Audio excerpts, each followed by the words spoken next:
Bonjour à tous.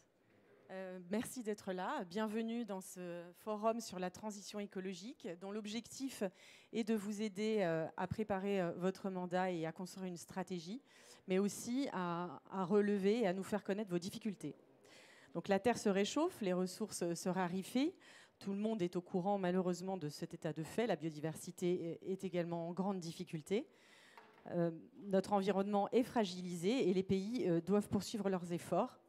Dans ce mouvement, les communes et leurs intercommunalités occupent une place très importante. Dans un contexte normatif exigeant, très évolutif, financièrement délicat, de plus en plus incertain et tendu, comment font-elles ? Nous allons aborder ces sujets pour rentrer dans la discussion de cet après-midi. Je vous présente nos intervenants. Nous avons Christian Métairie, maire d'Arcueil et vice-président de l'AMF en charge de la transition écologique. Jean-François Vigier, également vice-président de l'AMF et en charge de la transition écologique, coprésident également avec monsieur Métairie. Madame Aubin-Sicard, qui est première adjointe au maire de La Roche-sur-Yon, vice-présidente de La Roche-sur-Yon agglomération, en charge de la transition écologique également. Nous avons Augustin Augier, secrétaire général à la planification écologique. Merci beaucoup d'être avec nous. Florian Bercot va arriver. Il est retenu, maire de Laval, président de Laval Agglomération, vice-président délégué de France Ville et Territoire Durable. Jason Sagnès, coordinateur du projet Atlas 2050 du Shift Project. Et puis Mélanie Cognier va également nous rejoindre. Elle est retenue, mais elle arrive. Elle est maire de Souvigné-sur-Sarthe, ancienne membre de la Convention citoyenne pour le climat. Et François Thomazeau, directeur de programme qui travaille à I4CE, donc directeur de programme collectivité et adaptation au changement climatique à l'Institut de l'économie pour le climat. Nous aurons le plaisir d'accueillir Mathieu Lefèvre, ministre délégué à la transition écologique, en deuxième partie de cette table ronde. Mais démarrons maintenant, si vous en êtes d'accord. Alors, messieurs les coprésidents, vous êtes très impliqués sur les questions de transition écologique que vous suivez pour le compte de l'Association des maires de France depuis un certain nombre d'années maintenant. Nous étions ici il y a 2 ans au Congrès des maires au moment du lancement des travaux sur la planification écologique. Pouvez-vous nous dire aujourd'hui, avec votre ressenti, si vous avez l'impression que les choses ont avancé suffisamment ou si elles sont encore un peu restées au milieu du gué éventuellement? Quelles seraient vos attentes pour que ça puisse avancer davantage? Bonjour à toutes et à tous. Merci Gwenola. Je suis donc Jean-François Vigier, maire de Bure-Sylvette. Et je suis coprésident de la commission transition écologique avec mon collègue Christian Métairie. Cette conférence est vraiment très importante et à propos parce qu'elle va nous permettre cet après-midi d'aborder 2 sujets, 2 écueils pour les maires dans la mise en œuvre quotidienne de la transition écologique. C'est une planification qui verticalise beaucoup les décisions et qui souvent nous empêche d'agir et qui ne facilite pas nos actions. Et c'est bien sûr le manque de financement criant pour répondre à ce qu'on appelle l'urgence climatique. Et ce sera la deuxième partie de la réunion. Sur la première partie de la réunion, je peux donner, Gwenola, mon avis de vice-président de l'Association des maires de France et mon avis de maire sur cette fameuse planification dont nous avons commencé à travailler il y a maintenant 2 ans. On a toute une série d'acronymes qui sont la TRAC, qui est la trajectoire de référence de lutte contre le changement climatique et qui a donné lieu à une stratégie nationale de lutte contre le réchauffement climatique. Et celle-ci s'appuie sur 3 piliers qui sont la stratégie nationale bas carbone pour lutter contre les effets, pour atténuer les effets du réchauffement climatique, un plan national d'adaptation au changement climatique et une stratégie énergie. Et finalement, c'est tous ces objectifs que l'AMF, que les maires, évidemment, appuient, puisqu'il s'agit de lutter contre ce fléau qu'est le réchauffement climatique, eh bien, leur mise en œuvre dans nos territoires fait que nous sommes souvent gênés, entravés dans la mise en œuvre de ces règles. Exemple, l'AMF a donné un avis sur le plan national d'adaptation au changement climatique, c'est-à-dire la lutte contre tous les phénomènes liés au réchauffement, c'est-à-dire l'adaptation, les inondations, la sécheresse, les éboulements, le point de retrait de côte. Donc, des efforts très importants, des investissements énorme à faire. Eh bien, dans ce plan qui avait été fait sans concertation avec les associations d'élus, on retrouve 52 mesures qui sont renvoyées au territoire, sans étude d'impact, sans modalité de financement. Et tenez-vous bien, sans avoir chiffré déjà l'ingénierie. Car l'ingénierie, mes chers collègues maires, c'est la prochaine fracture territoriale. Ne nous y trompons pas. Donc l'exemple du PNAC 3, où finalement l'AMF a dû dire oui, on rejoint les objectifs, mais on est très réservé sur la mise en œuvre, on n'est pas associé. Et puis un exemple pour le maire que je suis, c'est le dernier en date de verticalité, c'est la fameuse directive européenne D2E, la directive sur l'efficacité énergétique. Elle est partie de Bruxelles, elle arrive directement à Bures-sur-Yvette, et moi je sais que dans un an, maintenant l'année prochaine, je dois rénover 3% de parc de mes bâtiments publics, et je dois baisser ma consommation d'énergie de 2%. Débrouille-toi Jean-François, ça vient de Bruxelles, voilà. Et là, on a besoin de facilitation, monsieur le secrétaire général. C'est très important pour nous. Donc voilà le sujet, cher Gwenola. Je passe la parole à Christian, qui lui aussi a des points à nous faire remonter. Merci Jean-François, bonjour à toutes et à tous. Bien entendu, je me mets dans la continuité de ce qui vient d'être dit et je vais essayer de prendre 2 exemples pour faire que quand on parle de planification, tout le monde voit un peu ce que c'est, mais des fois, ce n'est pas toujours évident. Gwenola, vous avez dit, il y a 2 ans, on en parlait, où on en est aujourd'hui. Il y a 2 ans, il y a eu une réunion organisée par le gouvernement sur les rénovations des bâtiments scolaires, écoles élémentaires, écoles primaires. Il se basait, c'était assez simple, hein, il y avait une étude du SEMANA qui disait il y a 44 000 écoles. Je ne parle pas des collèges, je ne parle pas des lycées, il y a 44 000 écoles. Sur les 44 000, il y en a 40 000 qui ne sont pas aux normes d'aujourd'hui en termes d'isolation, en termes de confort. Alors peut-être depuis 2 ans, ça a un tout petit peu diminué, mais on reste dans cet ordre de grandeur. Donc vous imaginez 40 000 écoles à rénover de façon un petit peu lourde, avec un objectif 2030-2032. Donc on voit, et je pense qu'il n'y a pas un maire qui ne va pas être d'accord avec cette orientation. Bien sûr, il faut rénover nos écoles, il faut faire de l'isolation thermique, donc on fera aussi des économies de fonctionnement. Le confort des élèves et des professeurs sera nettement amélioré quand il fait froid l'hiver ou des fois il fait un peu trop froid ou quand il y a des périodes de canicule. Donc oui, tout le monde est d'accord avec ça. La question, c'est comment on fait. Juste un petit problème de calcul. C'est peut-être parce que j'étais mathématicien d'origine. Un bâtiment scolaire à rénover, en moyenne, c'est 1 million d'euros. Ça peut être un peu plus s'il est grand, un peu moins s'il est petit. 40 000 fois 1 million, ça fait 40 milliards.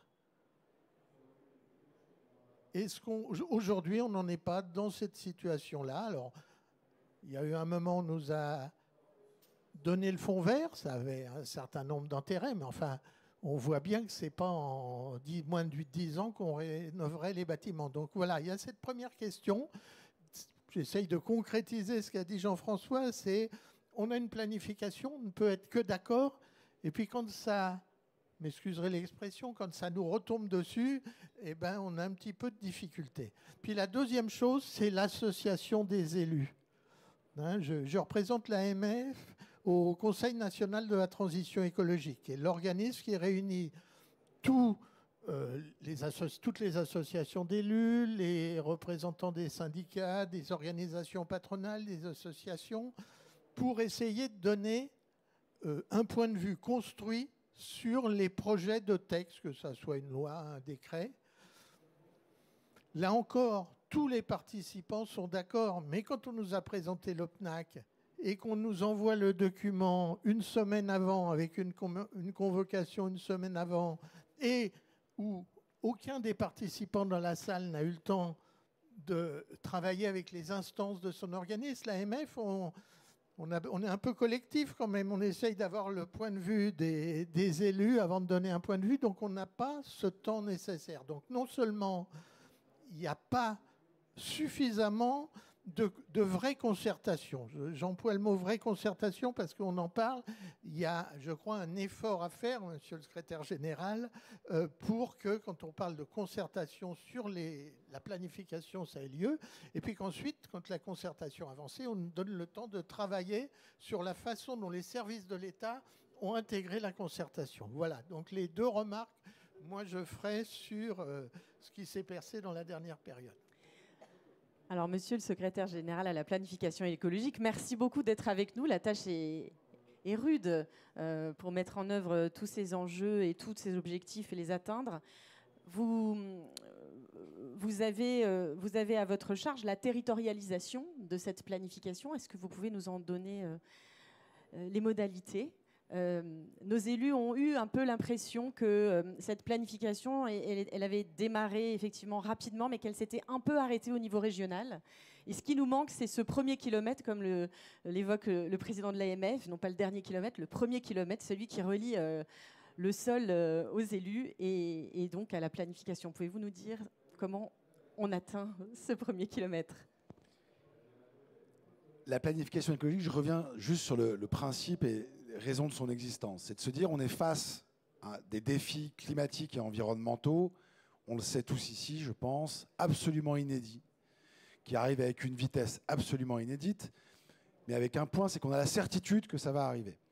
Et face à ça, l'État doit s'organiser de façon inédite aussi, pour s'organiser d'une part dans le temps long, ce n'est pas forcément toujours ce que fait de mieux le politique et l'État, et d'autre part en s'assurant qu'on ne réfléchisse pas en silo, secteur par secteur, parce qu'en réalité tout est lié et tout est en tension. Et donc on a inventé cette nouvelle méthode qu'on a appelée la planification écologique, qui ne consiste pas à imposer de façon descendante, et je vais revenir sur ce qu'on peut améliorer, mais qui consiste à se dire on est face à un enjeu de transformation de la société, avec des questions de consommation, de production démocratique, qui sont telles qu'on a besoin de les prévoir sur le temps long, avec une nouvelle méthode de travail. Et donc ça, c'est ce qu'on fait en participant à la décision des politiques publiques, ce qu'on appelle les instructions interministérielles au quotidien auprès du Premier ministre, pour nous assurer que dans les décisions, toutes les décisions qui sont prises en lien avec ces sujets, on prenne bien en compte le temps long et les certitudes qu'imposent les crises climatiques et environnementales, et qu'on prenne bien en compte le fait que ce ne soit pas que des politiques sectorielles, mais que tout est lié. Et évidemment, il y a la part de mise en œuvre avec les territoires, parce que l'État sait que ce n'est pas lui qui va mettre en œuvre l'intégralité des politiques pour faire face, pour atténuer, pour protéger la biodiversité et pour s'adapter. L'État, il reconnaît un rôle de stratège, donc il fixe le grand cadre. Monsieur le vice-président a cité la stratégie nationale bas carbone, la stratégie nationale biodiversité, le plan national d'adaptation au changement climatique. C'est bien le rôle de l'État, et c'est ce qu'on attend de lui, de dire, voilà, pour les 10 prochaines années, on va devoir arriver là-bas, et voilà les moyens d'y arriver. Bon. L'autre chose qu'il fait, c'est outiller, apporter des outils aux collectivités. Alors on y a participé dans le cadre des COP territoriales, et vous avez raison de le souligner, pour le moment, ça a été des COP qu'on a appelées des COP régionales. Donc c'est un objet nouveau qui a été lancé en 2024, et l'objectif était de dire, on a les stratégies nationales, comment on fait pour s'assurer qu'elles soient bien cohérentes avec les schémas régionaux, c'est quand même le bon échelon de planification territoriale, notamment parce qu'il y a ce que vous connaissez, les SRADET. Comment on s'assure que ce soit cohérent? Donc on a engagé un dialogue au niveau régional, sous l'autorité du préfet de région et des conseils régionaux quand ils le souhaitaient, dialogue entre les services déconcentrés de l'État et les élus. On avait besoin de faire ça. Bon, est-ce que c'est la fin de l'histoire? Non. Est-ce qu'on a réussi à discuter aujourd'hui avec l'échelon infrarégional? Un peu. En 2025, on a refait la même chose dans ce qu'on appelle donc, ces COP territoriales, désormais, au niveau infrarégional. Mais on n'a pas réussi à le faire encore avec tous les EPCI, avec tous les maires. Et on doit le faire. Donc aujourd'hui, la logique dans laquelle nous sommes, c'est qu'on ne veut pas que ce travail, ce qui nous semble important, c'est d'arriver à avoir un dialogue dans tous les territoires, entre les élus et l'État, sur ces grandes stratégies nationales qu'on a citées tout à l'heure, qui vont rester longtemps. Il n'y a pas d'urgence dans le mois qui vient, parce que c'est des enjeux, bon, pour certains, sont très urgents, mais dans l'ensemble, ce qu'on essaye de mettre en place, c'est une méthode de travail qui va durer le temps de la transition écologique. Et vous le savez, le temps de la transition écologique, malheureusement, c'est un temps long. Bon. Donc, les quelques principes qui sont les nôtres aujourd'hui. Premièrement, c'est que tout doit partir du projet de territoire. Voilà. Donc, il y a un projet de territoire qui est porté par une municipalité, par un bloc communal, un EPCI, et c'est de ça que doit partir la stratégie. Ensuite, on doit instaurer un dialogue avec les porteurs de ce projet de territoire pour s'assurer que les grands objectifs stratégiques sont bien repris. Le vice-président Métairie évoquait la question de la rénovation du bâti scolaire. Bon. Aujourd'hui, il est évident que si jamais il y a un plan de territoire qui ne prenne pas du tout en compte pour les 10 prochaines années la rénovation du bâti scolaire, dans le dialogue, il va être pris en compte. Je ne pense pas que ça existe par ailleurs. Je pense que tous les maires sont bien au courant qu'ils doivent rénover leurs écoles quand elles ne le sont pas et ils veulent offrir ça comme service à leur population. Bon. Il y a quelques objectifs prioritaires comme ça pour l'État. Mais en fait, on va très vite être d'accord. Mais il faut quand même ce dialogue-là. J'en profite pour dire sur la rénovation du bâti scolaire. Donc il y a effectivement 44 000 écoles, 40 000 qui doivent être rénovées. Il y a un projet que vous connaissez probablement qui s'appelle EduRénov, qui est porté par la Banque des Territoires, qui a pour objectif de rénover 10 000 écoles à l'horizon 2027. Donc l'État ne laisse pas complètement seul les collectivités. Il y a plus de 5 000 projets qui ont été menés à bien. Et on a regardé, il y avait un comité exécutif il y a 2 semaines, une bonne répartition en fonction des tailles de communes. Ce n'est pas que les grosses communes ou les grandes villes qui ont le bénéfice de ce système-là, c'est aussi les petites communes. Donc n'hésitez pas, si vous avez des projets, à aller voir la Banque des Territoires qui continuera à porter ce projet-là. Je ferme la parenthèse. Donc un projet de territoire, un dialogue entre les services déconcentrés de l'État et le projet de territoire, une simplification et un rapprochement des documents de planification. Ce qu'on constate au niveau municipal et du bloc municipal, c'est qu'il y a des objets qui sont indispensables d'aménagement du territoire, les SCOT et les PLU, et au fur et à mesure des objectifs, on a rajouté des documents de planification, les PCAET que vous connaissez, les PDM, les PLH, les PPA parfois. Bon. Ces documents, ils ont tous un objectif, ils ont tous un bon objet.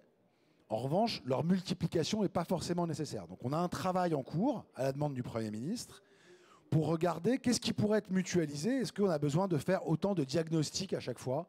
Parce que chaque document vous impose de faire un diagnostic. Bon. Est-ce qu'on a besoin d'une comitologie pour chacun de ces outils? C'est-à-dire de créer un comité de pilotage, un comité de gouvernance. Bon. Est-ce qu'on peut regrouper un certain nombre de ces dynamiques-là pour que finalement, parce que chacun impose aussi des concertations avec le public. Est-ce qu'une intégrée, sans non plus créer un document trop gros qui serait immodifiable? Donc on a ce travail-là qui va être mené pour voir comment on peut le simplifier. Ensuite, l'idée, c'est qu'on arrive à avoir un système où il n'y a pas les COP qui s'ajoutent à des CRTE, qui s'ajoutent, mais qui est bien un lieu du dialogue et un lieu du contrat entre l'État, les collectivités, idéalement qui soit pluriannuel pour donner de la visibilité. Vous en parlez à la table ronde d'après sur le financement, mais on a bien conscience de l'importance du fait que ça puisse être pluriannuel. Ce travail-là, nous, on le mène en interministériel pour le compte du Premier ministre sur ces objets de simplification et de dialogue dans le cadre des COP. Et oui, vous avez raison de souligner que les municipalités n'ont pas été suffisamment intégrées parce qu'historiquement, c'est nouveau et qu'on l'a fait à l'échelon régional. La prochaine étape, c'est de le faire avec le bloc communal. Et la méthode par laquelle on va le faire avec le bloc communal, il se trouve qu'on a un peu de temps, parce que les élections arrivant en mars, puis celle du bloc communal dans la foulée, il n'y aura pas de COP municipales, de COP qui seront lancées avant la fin du printemps. Donc oui, nous prenons l'engagement de consulter, de concerter, avec l'AMF et les autres associations, évidemment, mais évidemment avec l'AMF, pour trouver la bonne méthode pour construire ce dialogue-là. Je voulais revenir sur 2 petits points sur la question de l'ingénierie. Il y a aujourd'hui de l'ingénierie, parce que c'est une fracture potentielle, et on le voit bien, qui est notamment dans l'accès au financement. Plus les financements sont rares, plus ceux qui ont la capacité d'ingénierie pour aller les chercher se retrouvent bénéficiaires, et ceux qui ne l'ont pas se retrouvent perdants. Il y a aujourd'hui de l'ingénierie dans différents endroits au sein de l'État. Alors, les services déconcentrés de l'État peuvent en apporter. Dans les opérateurs, l'ADEME, évidemment, a des chefs de projet. Il y a le CEREMA qui a une vraie ingénierie technique très forte. La NCT aussi. Différentes discussions ont lieu, notamment au Parlement, sur le fait de rapprocher, de les mettre au plus près des maires. Le Premier ministre porte ça très fortement. Nous, le message qu'on passe, et je pense qu'on sera d'accord dans cette salle et qu'on aura un consensus là-dessus, quelle que soit l'organisation de cette ingénierie, elle n'est pas suffisante. Il y a de plus en plus de projets qui ont besoin de sortir de terre. Ils sont de plus en plus complexes. Intégrer l'adaptation, le plus 4 degrés en 2100 dans un PLU, c'est pas simple. Bon. C'est vraiment pas simple. Donc on a besoin d'ingénierie à tous les niveaux et on a besoin de plus d'ingénierie. Et l'autre chose qu'on pousse, et là aussi je pense qu'on sera d'accord, c'est que dans ces différents endroits que j'ai mentionnés, il n'y a personne qui est spécialiste de l'ingénierie financière. Les grosses collectivités locales, enfin les grosses et les moyennes, mais gros ça veut rien dire, mais à partir de certaines tailles, on a la capacité à avoir cette ingénierie financière parce qu'on a un directeur des services, un directeur financier qui le font, plus ou moins, mais qui peuvent le faire. Pour les collectivités locales de taille un peu en dessous, c'est beaucoup plus compliqué. Et ça, je pense que cette demande-là, de construire l'ingénierie financière et de la développer, on peut la porter collectivement parce que c'est une des conditions de la réussite de la transition des territoires. Pour piloter la dette, faire les PPI, vous en parlerez après, mais vous en parlez déjà beaucoup. Voilà les messages que nous portons aujourd'hui et cet engagement que je réitère. Oui, nous devons davantage inclure le bloc communal dans son ensemble et oui, nous devons davantage concerter ces méthodes de dialogue et nous le ferons dans les mois qui viennent. Merci, monsieur le secrétaire général. On a bien compris le rendez-vous pris avec l'AMF pour travailler sur cette territorialisation. Merci beaucoup. Alors, je me tourne vers vous, madame Aubin-Sicard. Donc, je répète, vous êtes première adjointe en charge de la transition écologique à La Roche-sur-Yon et vice-présidente de l'agglomération. Alors, concrètement, comment ça se passe dans votre territoire pour mettre en œuvre cette planification? Ça se traduit comment? Et quelles sont vos difficultés? Quels sont vos petits trucs? Alors, je dirais que la difficulté pour un élu qui arrive et qui prend ces sujets en main, c'est d'abord la complexité technique de ces sujets. On a certains sujets de transition écologique qui sont vraiment des sujets extrêmement complexes. Deuxième sujet, et vous l'avez évoqué, c'est le fait que dans les collectivités, on travaille souvent en silo et on est sur des sujets qui nécessitent du lien, de la transversalité. Et ça, c'est pas toujours facile à construire dans une collectivité. Et puis, je dirais également qu'il y a des difficultés d'ordre juridique. C'est vrai que l'élu qui arrive, il entend parler de SNBC, il entend parler d'agenda 2030, il entend parler d'objectifs de développement durable, de PCAET. On a tout à l'heure parlé des PLUI, on peut parler également des PAT, des plans de mobilité simplifiés, etc., de schémas de cohérence des ambiances nocturnes. Et finalement, l'élu local, il ne sait plus trop vers quoi se diriger, ce qui relève du caractère obligatoire de la loi, ce qui relève de la planification écologique d'État. Et finalement, comment, dans ces différents outils d'État, on peut avoir des recettes concrètes pour mettre en œuvre les obligations réglementaires. Et puis évidemment, et vous l'avez évoqué également, la dernière grande difficulté, c'est la difficulté financière. On a l'impression qu'on a un mur d'investissement devant nous. Et finalement, comment est-ce que l'on va être accompagné? Est-ce que le fonds vert, par exemple, demain, sera aussi conséquent qu'il ne l'est aujourd'hui? Il a été essentiel sur nos territoires. Et l'inquiétude financière, elle peut être un frein, évidemment, à l'engagement total de la transition écologique. Alors nous, sur notre territoire, on a vraiment fonctionné en lien très étroit entre collectivités. On a développé des politiques au niveau de la ville de La Roche-sur-Yon. On a développé des politiques fortes au niveau de l'agglo. Et évidemment, l'intercommunalité, c'est elle qui est dotée des outils stratégiques clés. Et c'est un vrai centre de ressources et d'expertise pour les communes, effectivement, de son ressort territorial. Alors, pour vous donner un petit ordre d'idée, au niveau communal, c'est le sujet de la biodiversité qui nous a préoccupés en premier lieu et on sait les interactions essentielles qui existent entre dégradation du climat et impact sur la biodiversité. Donc, on s'est engagé dans un état des lieux, un atlas de biodiversité pour savoir ce qu'il y avait exactement sur notre territoire. On a transposé la démarche à l'intercommunalité avec un atlas de biodiversité intercommunale et on a construit dans la foulée un plan d'action en faveur de la biodiversité. On est à notre 3e plan communal et on transpose la démarche à l'agglomération. J'y reviendrai tout à l'heure. Résultat des courses, une biodiversité qui ne se dégrade plus. Et puis en 2021, une reconnaissance capitale française de la biodiversité pour la ville. Et ça a été une vraie dynamique à l'échelle de l'agglomération puisque tous les maires se sont intéressés du coup au sujet de la biodiversité et ont voulu développer des actions. Et les habitants? Et les habitants, puisqu'ils sont depuis le début très largement associés. Alors on s'est intéressé au moment de la crise énergétique sur le sujet de la réduction de l'éclairage public. Alors il y avait une préoccupation financière qui rejoignait ce sujet biodiversité. Et donc, on s'est lancé dans l'élaboration d'un schéma de cohérence des ambiances nocturnes, très partagé, là encore, avec les habitants, parce qu'éteindre l'éclairage public, ce n'est pas forcément un sujet très, très simple. Et puis, je ne parlerai pas de la rénovation des bâtiments, des programmes de renaturation des cours d'école. Cela a été évoqué tout à l'heure par la partie bâtimentaire. Alors au niveau agglo, évidemment, notre outil tête de pont, c'est le plan climat et énergie territoriale. De lui découlent d'autres outils structurants, notamment un schéma de désimperméabilisation qui a été mené avec l'aide du CEREMA, un plan d'action alimentaire territorial. On pourrait multiplier les outils puisqu'il y a une intégration également de ces éléments dans le PLUI, ça a été dit tout à l'heure, le plan de mobilité simplifié. Bref, vous voyez, on a un outil stratégique global décliné en outils stratégiques sectoriels qui eux-mêmes vont être déclinés en programmes d'action. Donc évidemment, tout cela est assez compliqué. Alors ce que je voudrais dire pour terminer, c'est qu'en Vendée, on a l'habitude de travailler de manière très liée entre élus locaux. On a la chance d'avoir 3 grands syndicats départementaux consacrés à l'eau, à l'énergie, au traitement des déchets. Et notre syndicat départemental d'énergie, le CIDEV, a monté un réseau départemental énergie-climat. C'est-à-dire que tous les trimestres, il rassemble tous les élus référents des communes de Vendée et on travaille sur ces stratégies nationales bas carbone, sur ces plans nationaux d'adaptation. On essaye de voir comment, au niveau des territoires, on peut traduire ces éléments et quelles actions concrètes, quelles recettes on peut partager les uns avec les autres. Et pour nous, c'est vraiment essentiel.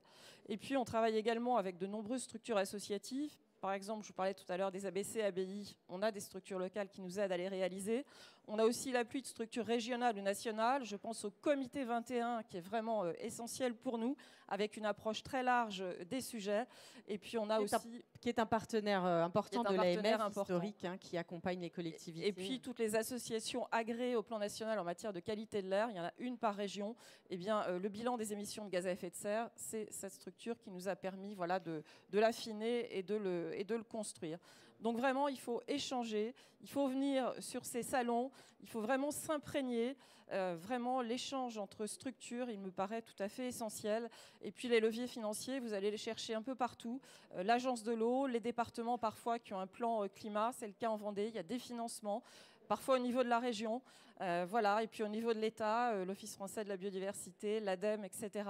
Donc c'est un travail de fourmi et l'ingénierie financière, évidemment, elle est essentielle.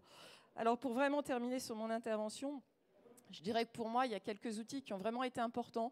C'est le COT, le contrat d'objectif territorial porté par l'ADEME et proposé aux collectivités. C'est un outil qui est signé pour 4 ans, un contrat de 4 ans. On a un accompagnement en termes d'ingénierie et c'est important. On a quelqu'un qui est à nos côtés pour nous accompagner dans la mise en place du plan climat. Et puis on a des financements associés, 350 000 €, c'est quand même pas négligeable. L'autre outil, c'est le territoire engagé pour la nature, le TEN, qui a été créé par l'Office français de la biodiversité et Régions de France. Et là aussi, le TEN, c'est 80% maximum d'accompagnement financier par les régions et par l'État. C'est quand même pas négligeable sur les sujets biodiversité. Et ça a une vertu très importante, c'est que c'est l'interco qui porte, mais il y a un engagement de toutes les communes à porter elles-mêmes une action, voire une politique en matière de biodiversité.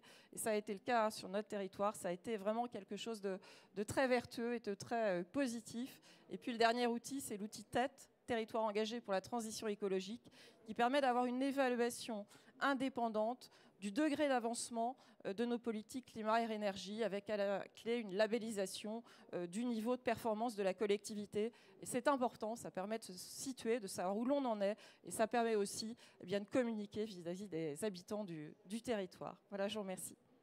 Merci madame. Alors oui, vous voyez, dans cette première partie, on a évoqué la difficulté des normes qui s'accroissent, qui changent tout le temps, l'instabilité peut-être des financements aussi, qui est quotidien de vos communes.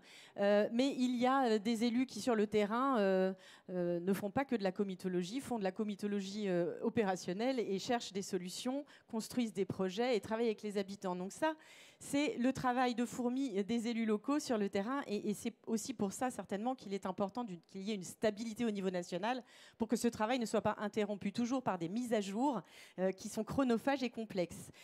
Monsieur Berco, vous êtes... je vais récupérer un petit micro. Si je peux prendre un micro. Bon. Où sont passés les micros ? Très bien, pardon. Donc, monsieur Berco, vous êtes maire de Laval et vous êtes président de Laval Agglomération et président délégué de France Ville et Territoires Durables. Alors, on parlait du contexte réglementaire, etc., et aussi de l'ingénierie. Et il y a de l'ingénierie à votre service, des associations. Madame en a parlé, et vous aussi, vous allez sans doute nous en parler, ainsi que de votre peut-être appréciation de la situation en tant que maire de la Peut-être planification. commencer par là, évidemment. Bonjour à toutes et à tous, chers collègues. C'est un plaisir de vous retrouver. Redonner peut-être du sens à pourquoi on est là. On parle beaucoup des chiffres d'insécurité. Vous savez, tous les sondages nous disent qu'évidemment, la France est un pays où il ne faut pas vivre. La principale insécurité aujourd'hui, elle est climatique et c'est pour ça que vous êtes aussi nombreux dans cette salle et je m'en réjouis. J'ai hâte que le ministère de l'Intérieur, d'ailleurs, sorte les statistiques de l'insécurité climatique qui fait un nombre, évidemment, de morts ou de troubles du comportement ou de troubles en tout genre, évidemment, et qui vient gréver les comptes sociaux, évidemment, de notre pays. C'est important de redonner du sens et c'est pour ça qu'on est là, c'est qu'on veut continuer à vivre tous ensemble et bien sur notre territoire et la question climatique doit être au cœur du pacte républicain. Après, je m'inquiète quand je vois tous ces sigles, je pensais en connaître beaucoup, mais j'en ai encore appris un avec tête, les PAT, les PDMS et compagnie. Donc c'est comment, face à cette complexité du grand défi qui est devant nous, on essaie d'apporter un peu de simplicité, de pragmatisme dans les solutions parce que à force de complexité, si nous-mêmes, les élus, on a du mal à s'y retrouver, à retrouver nos lignes de financement, etc., vous imaginez le citoyen. Et moi, ce qui m'inquiète, c'est l'instabilité, évidemment, des normes et réglementaires qui nous poussent finalement à ne pas agir. On le voit sur la loi ZAN, par exemple. On peut être contre ou pour, mais enfin bon, je pense que tout le monde veut évidemment préserver un minimum de foncier agricole pour pouvoir se nourrir demain. Ça, on est tous d'accord sur le principe, évidemment. Ça peut, voilà, on peut en discuter, mais à force de vouloir remettre en cause, on rentre dans le dilemme du prisonnier. C'est-à-dire on a intérêt à ne rien faire et donc prendre tous 5 ans de prison. Et j'ai un peu l'impression qu'on a un dilemme du prisonnier, on est piégé et donc plus personne n'a d'incitation à la sobriété foncière. Et c'est ça qui m'inquiète résolument alors qu'on doit fortement agir. Donc le contexte n'est pas évident. Et pour ça, parce que j'ai commencé par le pessimiste et je suis résolument optimiste, il y a des opportunités. Il y a une véritable opportunité, c'est de repenser notre développement territorial. Parce qu'il y a une question de modèle économique. Si demain on ne peut plus vendre de foncier, si on ne peut plus avoir de taxes foncières, c'est tout le modèle économique territorial qui est à re-questionner. Donc là, on peut redévelopper une boîte à outils formidable, qu'elle soit fiscale, financière ou autre. Donc je pense qu'il y a un champ des possibles pour l'AMF d'imaginer un autre développement de nos communes, nos villages de France. Ça, c'est quand même une opportunité. Et je suis venu vous parler aussi d'une solution. Puisque je suis président délégué de France Ville et Territoires Durables. C'est la seule association qui regroupe l'État, les élus locaux, les experts de la ville et les entreprises, parce que c'est important de sonner, au-delà de ces grands principes, la mobilisation générale autour de solutions très pragmatiques, et elles viennent de partout. Et donc, avec France Territoires Durables, on est un do tank, c'est-à-dire qu'on vient s'inspirer de toutes vos bonnes pratiques et les appliquer concrètement sur vos territoires. Et donc pour le mandat suivant, 2026 à venir, on va sortir un outil, on va présenter une petite vidéo, Cap Territoire Durable, qui vise à dire en fait vos territoires, vous les connaissez par cœur, les zones de vulnérabilité, vous les connaissez par cœur, vous avez tous fait plein de PCAET, PDMS, PLH, etc. Les données, vous les avez. Donc on va vous venir juste les simplifier pour pouvoir ensuite vous faire les bons choix, arbitrer, c'est important. Soit renoncer ou peut-être se dire, parce que la politique est quand même l'art de la priorisation, on ne pourra pas tout faire en même temps, et ensuite planifier, mais sur des actions concrètes. Moi, j'en ai marre des PCAET qui disent, première action, monter un observatoire de... C'est pas une action, ça. Hein. Ça, c'est ce qu'on doit faire normalement en amont de l'écriture du PCAET. Donc, il faut rentrer vraiment dans le vif du sujet, et puis ensuite voir toutes les ressources à disposition. Je crois que sur vos territoires, on a plus ou moins tous des syndicats d'énergie, ça a été dit, tous des SPL, tous des SEM, tous des bailleurs, tous une banque des territoires. Et bon, bref, les outils, le financement, je crois qu'on a la capacité à agir. Donc, l'objectif, c'est de pouvoir synthétiser, évidemment, tous vos documents à vous et de déployer des solutions pragmatiques qui ont déjà été faites. L'heure est à la duplication sur chaque territoire de ce qui fonctionne. Parce que moi, je me déplace partout sur tous les territoires et je vois que des solutions. Et cette France des solutions, c'est nous qui la détenons. Et l'idée, c'est de pouvoir l'accélérer, la développer. Et ça n'empêche pas de faire des COP pour ceux qui le veulent. Mais je pense que là, aujourd'hui, c'est vraiment d'appuyer sur le bouton on duplique. Et la petite vidéo pour vous présenter l'outil qu'on vous propose pour le prochain mandat.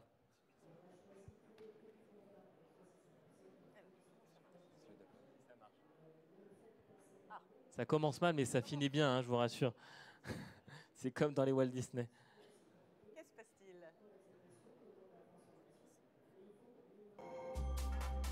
Dérèglements environnementaux, inégalités, contraintes budgétaires, collectivités. Prenons un cap commun pour bien débuter le prochain mandat local. Cap Territoire Durable. C'est l'aide à la décision imaginée par des collectivités, des scientifiques, des entreprises et des services de l'État. Accessible gratuitement sur cap-territoiredurable.fr. 3 objectifs pour un nouveau cap. Connaître. Un diagnostic local à 360 degrés. Environnement, social et économie, risques, ressources, avec les meilleures sources de données pour anticiper les nouveaux enjeux. Arbitrer. Une grille modulable pour renforcer vos projets, prioriser vos plans pluriannuels d'investissement et dégager des marges de manœuvre budgétaires. Planifier. Des repères pour conduire la transition écologique en accord avec les réglementations et trajectoires de l'État. Avec Cap Territoire Durable, chaque euro gagne en utilité, chaque décision en crédibilité, chaque territoire en résilience. Alors, cap ou pas cap?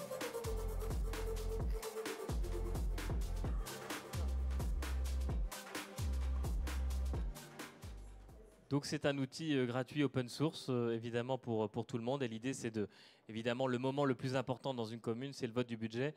Que un euro investi dans la commune, ce soit un euro évidemment utile à résoudre les vulnérabilités environnementales de votre territoire. Et donc on est prêt évidemment à travailler avec l'État, le SGPE et tous ceux qui le veulent, mais on le fait déjà. Merci, Monsieur le maire. Alors oui, à l'AMF et au Congrès, on débat des sujets, on pointe les difficultés, mais on montre aussi ce qui marche. Et il y a des partenaires qui nous accompagnent, avec lesquels l'AMF a vraiment des partenariats de fonds pour vous proposer des outils qui sont gratuits et qui sont à votre disposition pour vous aider à construire votre projet.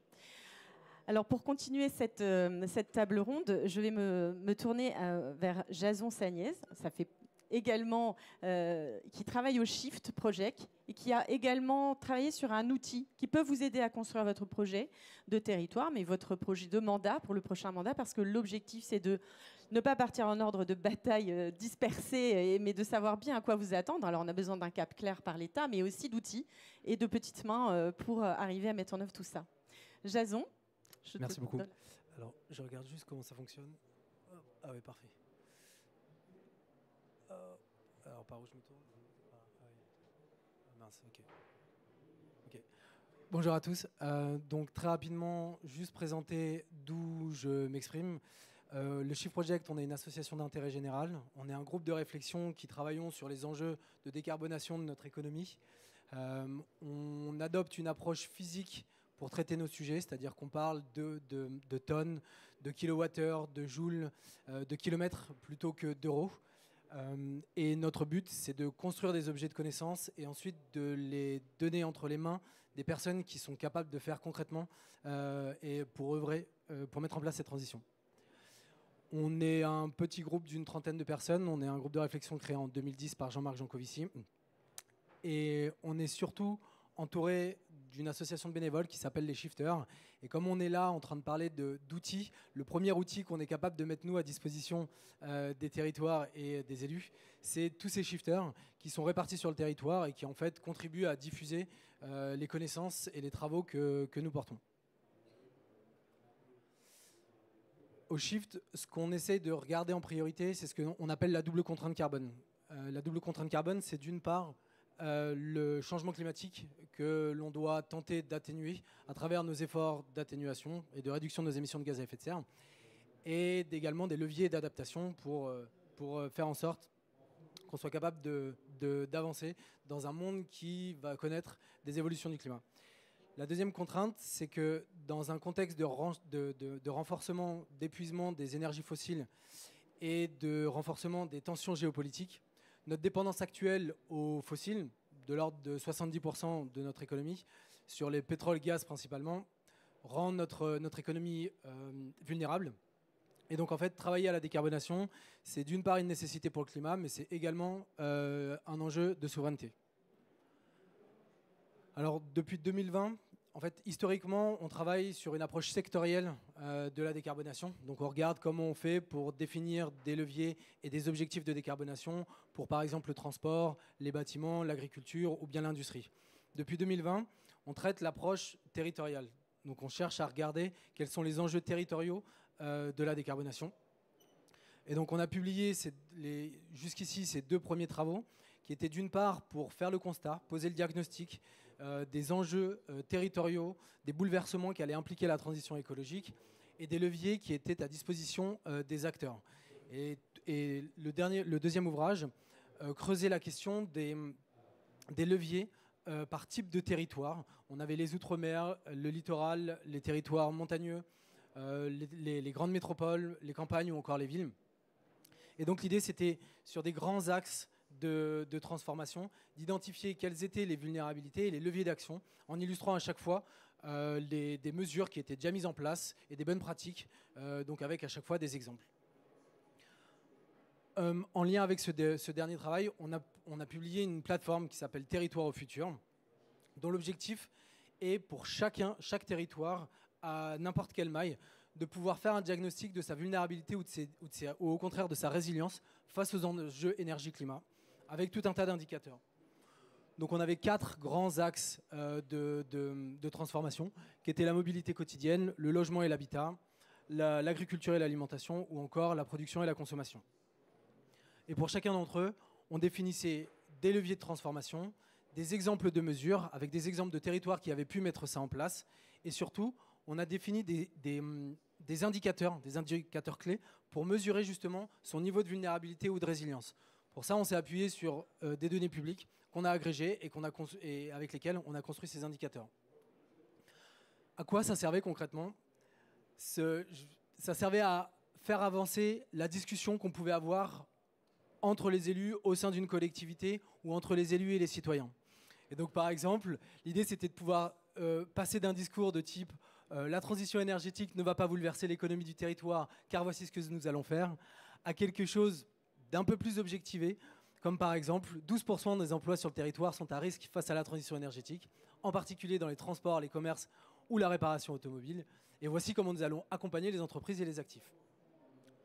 Je passe le deuxième exemple, mais l'idée c'est que c'était à destination à la fois des élus, mais également des citoyens. Chaque citoyen pouvait s'emparer de ces chiffres-là. Il suffit juste de rentrer votre code postal dans la plateforme et vous avez en fait votre diagnostic avec les indicateurs qui sont associés à votre territoire. Et donc par exemple, un autre exemple, il faut rénover, les bénéfices pour la population sont immenses. Le territoire compte 20% de passoires énergétiques. Dans le même temps, 12% des ménages sont en situation de précarité énergétique liée à leur logement. Comment accompagner ces habitants précarisés ? Donc l'idée, c'était d'aller un cran plus loin dans l'objectivation de ces sujets-là. Aujourd'hui, on est à un mois de publier notre dernier travail qui portera plus spécifiquement sur les risques de tension ou de conflit d'usage sur les ressources locales dans le cadre de la transition. Les 2 principaux messages clés que je voulais passer aujourd'hui et qui sont en lien avec ces travaux-là, qu'on publiera le mois prochain, c'était d'une part de regarder en fait quelle est la capacité différenciée des territoires à agir pour la décarbonation et pour atteindre l'objectif de décarbonation à l'échelle nationale. Cette carte, par exemple, elle illustre comment, pour un même objectif de décarbonation de la mobilité quotidienne, les territoires ne vont pas être en mesure d'activer de la même façon les leviers de décarbonation. Pour la mobilité quotidienne, on a plusieurs leviers. Le premier, par exemple, peut consister à basculer de son véhicule thermique faire du report modal vers des transports en commun ou de la mobilité active. Et l'autre levier consistera à électrifier une partie des véhicules individuels. On sait aujourd'hui qu'on ne pourra pas remplacer l'intégralité du parc thermique par des véhicules électriques parce qu'on n'arriverait pas à répondre à la demande en électricité qui serait conditionnée par ce remplacement. Et donc, on a regardé où est-ce qu'il était possible d'aller assez loin dans le report modal et la mobilité active et où est-ce que les trajets n'étaient pas en mesure d'être reportables via du report modal. Et l'idée derrière tout ça, c'est de pouvoir derrière avoir un constat qui se fait à la fois à l'échelle locale, mais bien un constat qui est partagé à l'échelle nationale.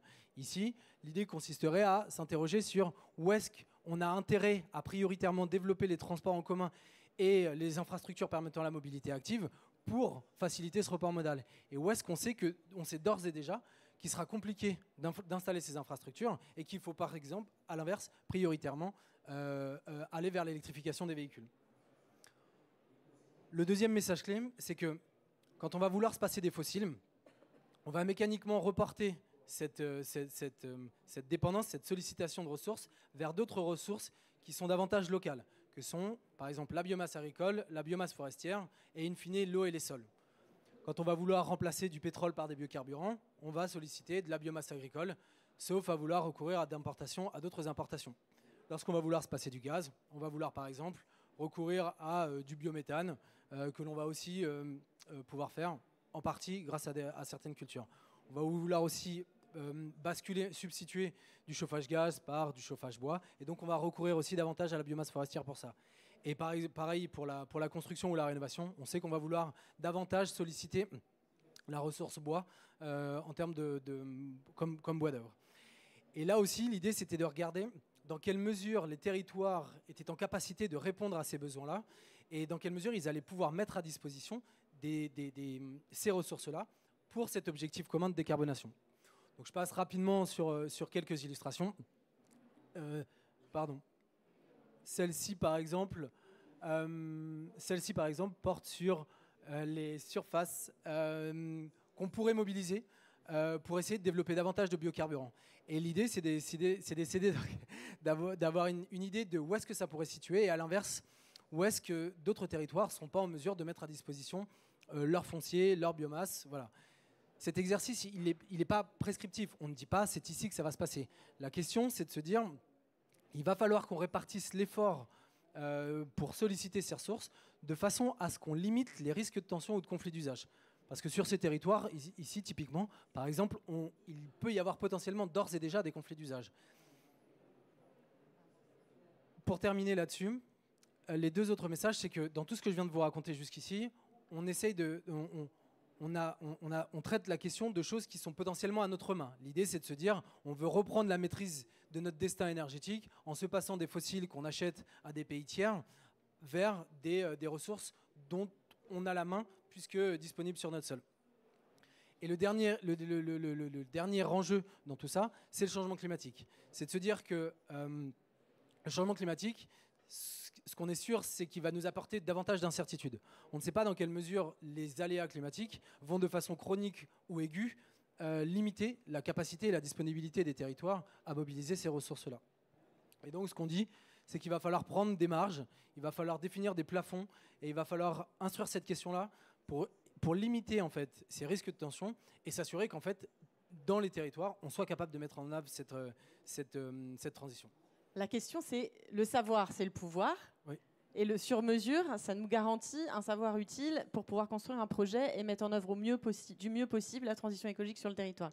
Votre outil contribue à cette appréhension des conditions réelles, du réel, de ce qui se passe sur le territoire et peut vous permettre de faire les bons choix ou de réorienter vos choix, c'est ça ?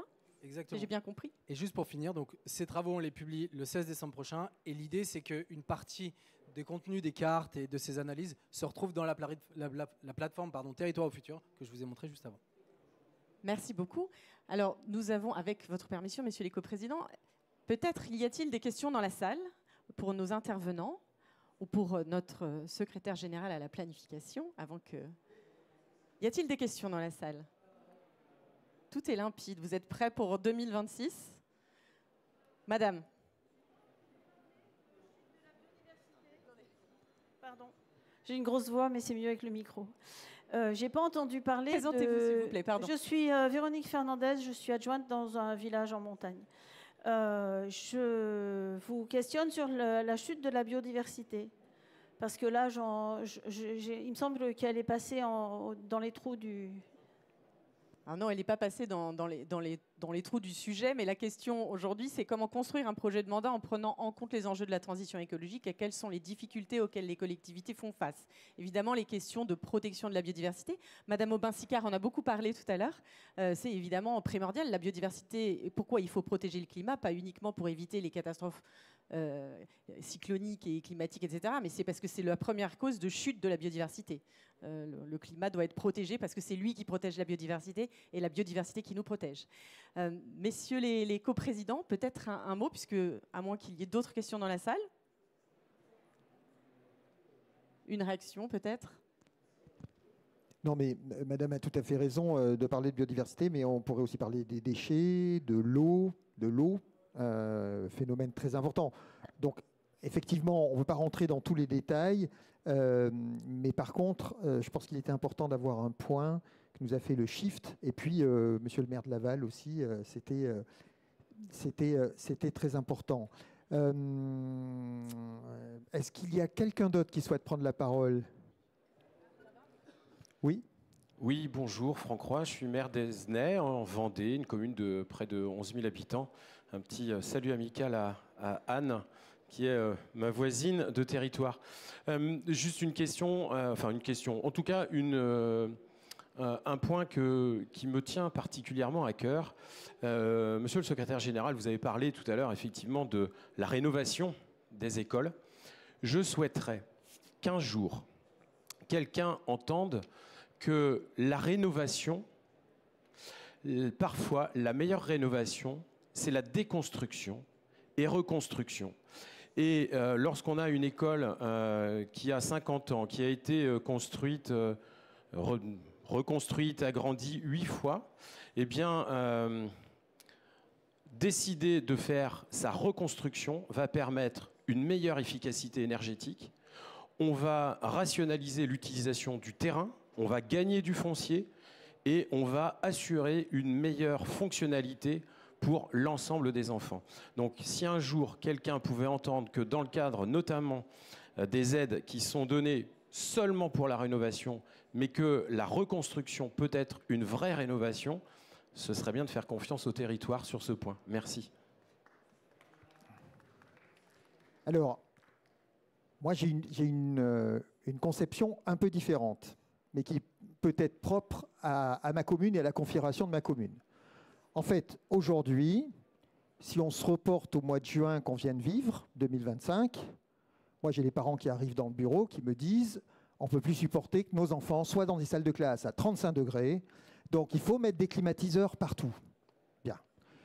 Pour traiter la question du climatiseur, il faut prendre une demi-heure les parents dans votre bureau, leur expliquer que la climatisation va coûter très cher, ne réglera pas la question des émissions de gaz à effet de serre, bien au contraire, et qu'on a donc un travail de rénovation énergétique qui est devant nous et qui est colossal.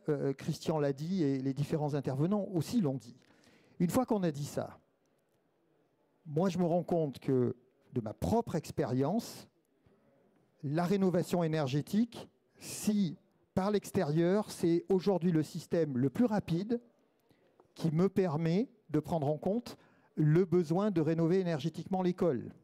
Là, je suis en train de terminer mon premier groupe scolaire avec les classes de maternelle.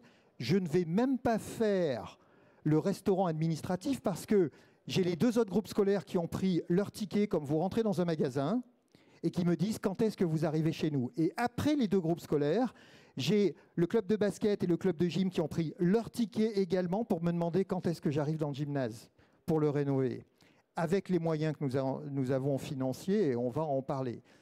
Donc je pense qu'il y a peut-être des configurations d'écoles qui font qu'il vaut mieux peut-être penser la reconstruction, mais aujourd'hui, sur certaines organisations spatiales, la rénovation énergétique par l'extérieur permet d'aller très vite également. Partir du local, de toute façon. C'est le local, c'est l'expérience du terrain. Oui, c'est les élus qui sont les mieux placés pour savoir ce qu'il faut mettre en œuvre. Monsieur, vous avez une question? Oui, bonjour à toutes et à tous. Laurent. Pouvez-vous vous présenter? Oui, maire de Condé-sur-Vire dans le département de la Manche, une petite commune de 4200 habitants. Et nous sommes en train de rénover nos écoles et nous y investissons 2 millions d'euros. Et je me permets juste une réflexion en disant qu'en France, il vaut mieux ne rien faire que de faire des choses, tant c'est un parcours du combattant, alors qu'en même temps, nous avons des obligations. Et puisque nous parlons d'obligations, vous l'avez dit, messieurs les coprésidents, les communes ont des obligations et paradoxalement, la solution vient essentiellement du bloc communal. Et c'est comment on articule, c'est ça vraiment, je trouve que c'est une question compliquée à répondre, comment on articule les obligations des communes alors qu'on doit passer par le bloc communal généralement, notamment qui est un outil de planification, pour pouvoir mettre en place des projets communaux. Et puisque nous arrivons dans une période d'élection municipale, on imagine que le papier ne refusant pas l'encre, eh bien on va avoir des projets absolument incroyables sur les transitions, sur le développement durable, sur l'environnement, alors que c'est le bloc communal qui a la compétence, notamment les EPCI, ce qui n'est absolument pas la même chose et qui complexifie encore malheureusement le chemin pour pouvoir réussir à faire ce qu'on voudrait faire dans nos communes. Alors, ne pas oublier les communes dans la mise en œuvre de la transition écologique, parce qu'il y a effectivement les EPCI, mais il y a aussi les communes qui ont quand même ce lien direct aussi avec les habitants. Une réaction peut-être, monsieur le secrétaire général ou monsieur Métairie?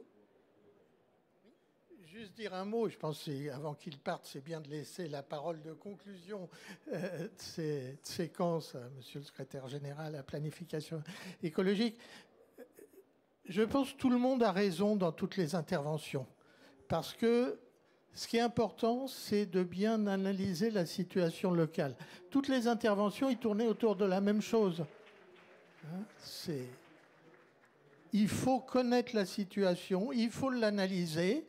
Jean-François Vigier a raison de dire que quand même l'essentiel de la reconstruction, c'est plus vertueux, c'est plus efficace souvent. Ça ne veut pas dire qu'il n'y a pas des situations où parfois il vaut mieux déconstruire puis reconstruire. Sur la question du bloc communal, oui, il faut que les deux travaillent ensemble. C'est facile à dire, c'est plus compliqué à faire, mais c'est ça qui est, je crois, important, parce que on a eu une table ronde où toutes les interventions étaient extrêmement convergentes, je crois, sur le fait qu'il existe des solutions, il faut qu'on les trouve, il faut qu'on simplifie, il faut qu'on soit capable d'avancer et qu'il faut qu'on ait les moyens de le faire.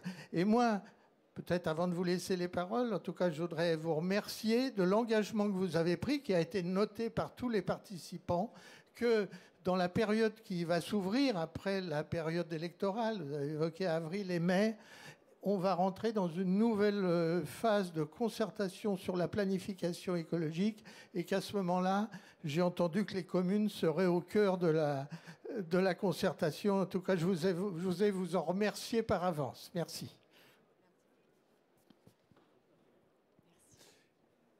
Non, pour conclure, je veux redire que la transition écologique, c'est quelque chose de vraiment inédit et donc on doit en profiter pour repenser la relation entre l'État et les collectivités locales. Alors, ça a été dit à d'autres moments par d'autres acteurs.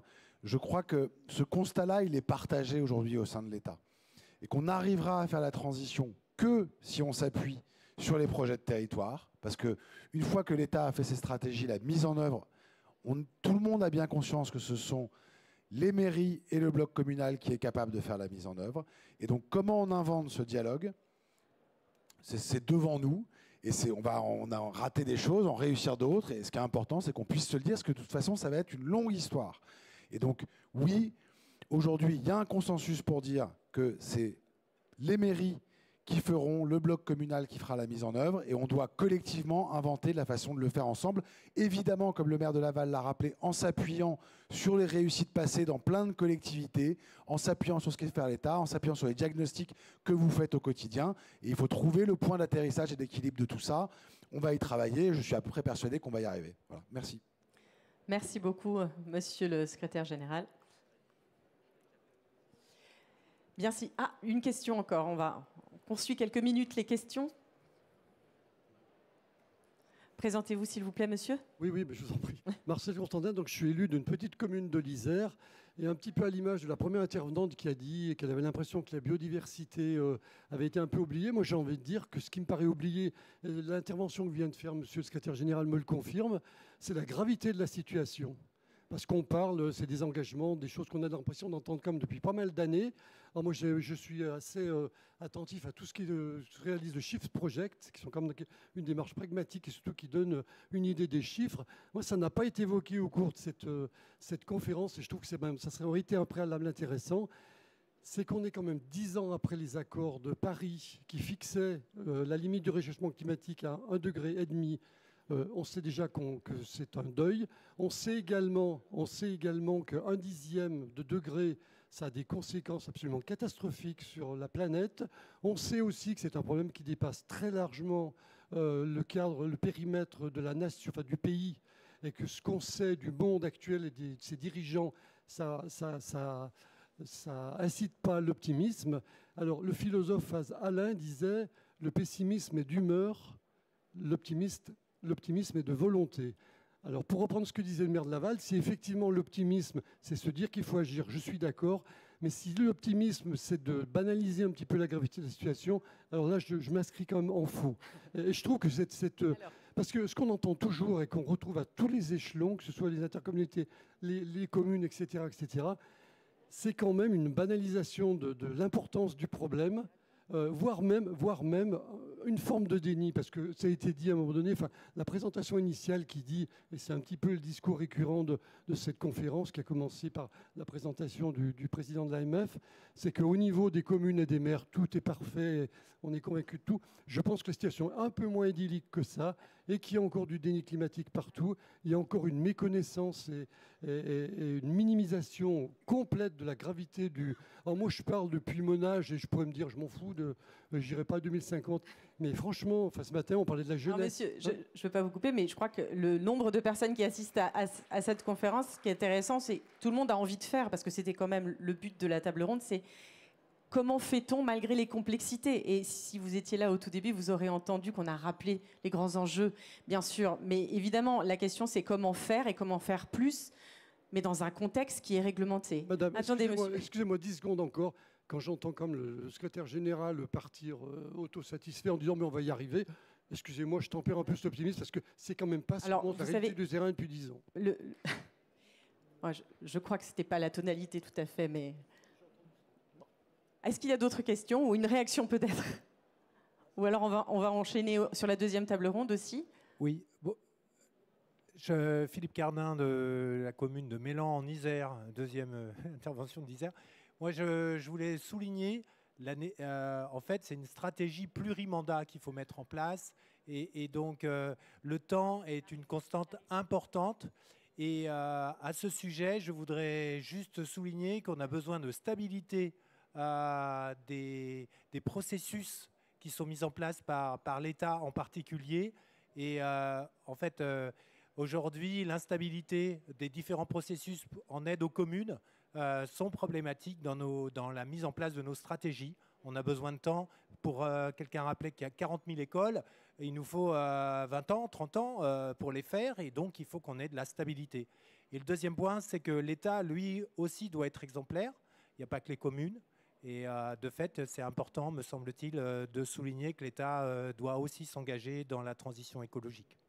Alors, votre intervention tombe à point nommé, car nous accueillons le ministre de la Transition écologique à l'instant même. Nous allons poursuivre cette table ronde avec l'intervention de Mélanie Cognier. Ouais. Madame la maire, je vous passe mon micro. Il y en a un autre. Il n'y en avait pas un autre? Il est parti. Mais oui, mais il faut poser la question d'abord. Alors, madame, vous êtes maire d'une toute petite commune, et pour autant... Alors, toutes les communes sont grandes, bien sûr, mais en tout cas, elles sont toutes importantes, ça c'est sûr.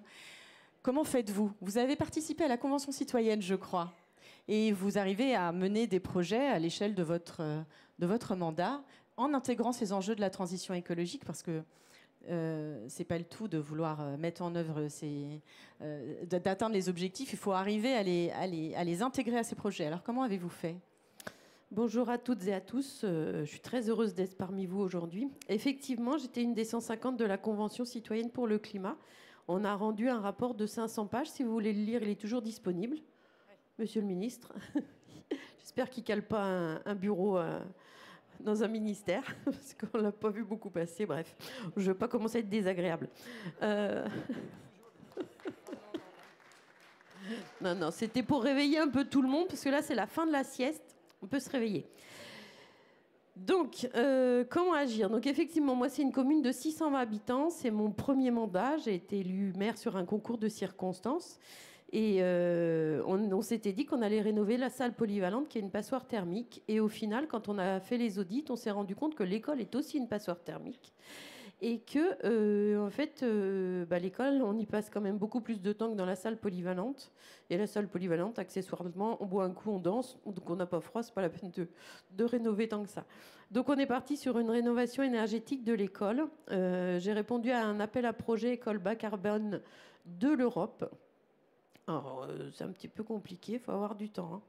Pour les petites communes, 600 habitants, donc la secrétaire est à 25 heures, donc c'est les élus qui montent les dossiers. Heureusement, on a une agente leader qui est partagée au niveau du pays, le Pays Vallée de la Sarthe, et qui m'a bien accompagnée parce que c'est très compliqué.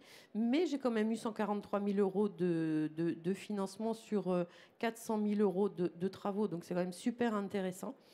Voilà. Les leviers d'action pour rénover cette école, pour moi, la base de tout, c'est ce qu'on a eu à la Convention citoyenne, et c'est la formation et la sensibilisation. Je pense qu'aujourd'hui, tout le monde est convaincu de l'urgence climatique, mais il y a encore quelques petits bastions, nous, sur notre territoire. Hein. J'ai un élu de mon territoire qui est là, donc on a encore des climato-sceptiques sur le territoire. Donc ces gens-là, il faut leur faire comprendre que non, les chiffres du GIEC, c'est pas jouer sur les peurs, c'est la réalité.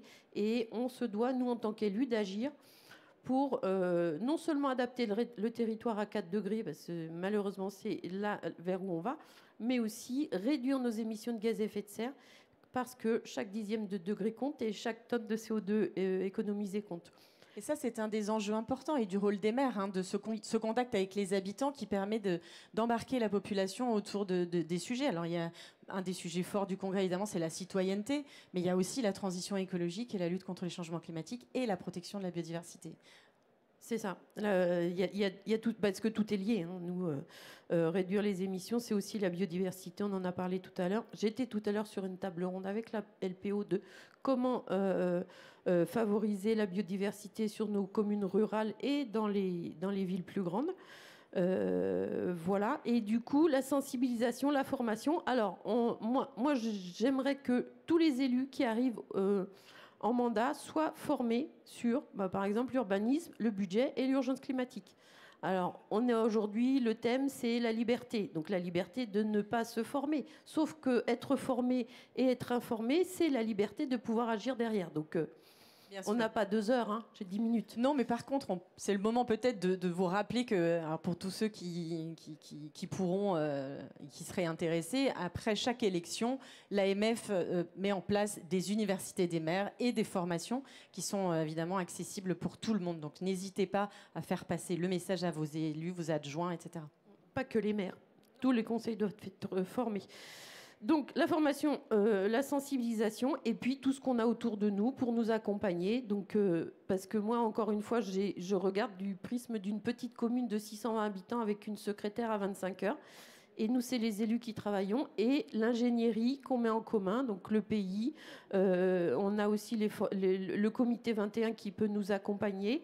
Il faut travailler tous ensemble. Il faut aller chercher un maximum de subventions aussi, parce que c'est le nerf de la guerre, c'est quand même le budget qu'on va mettre dedans.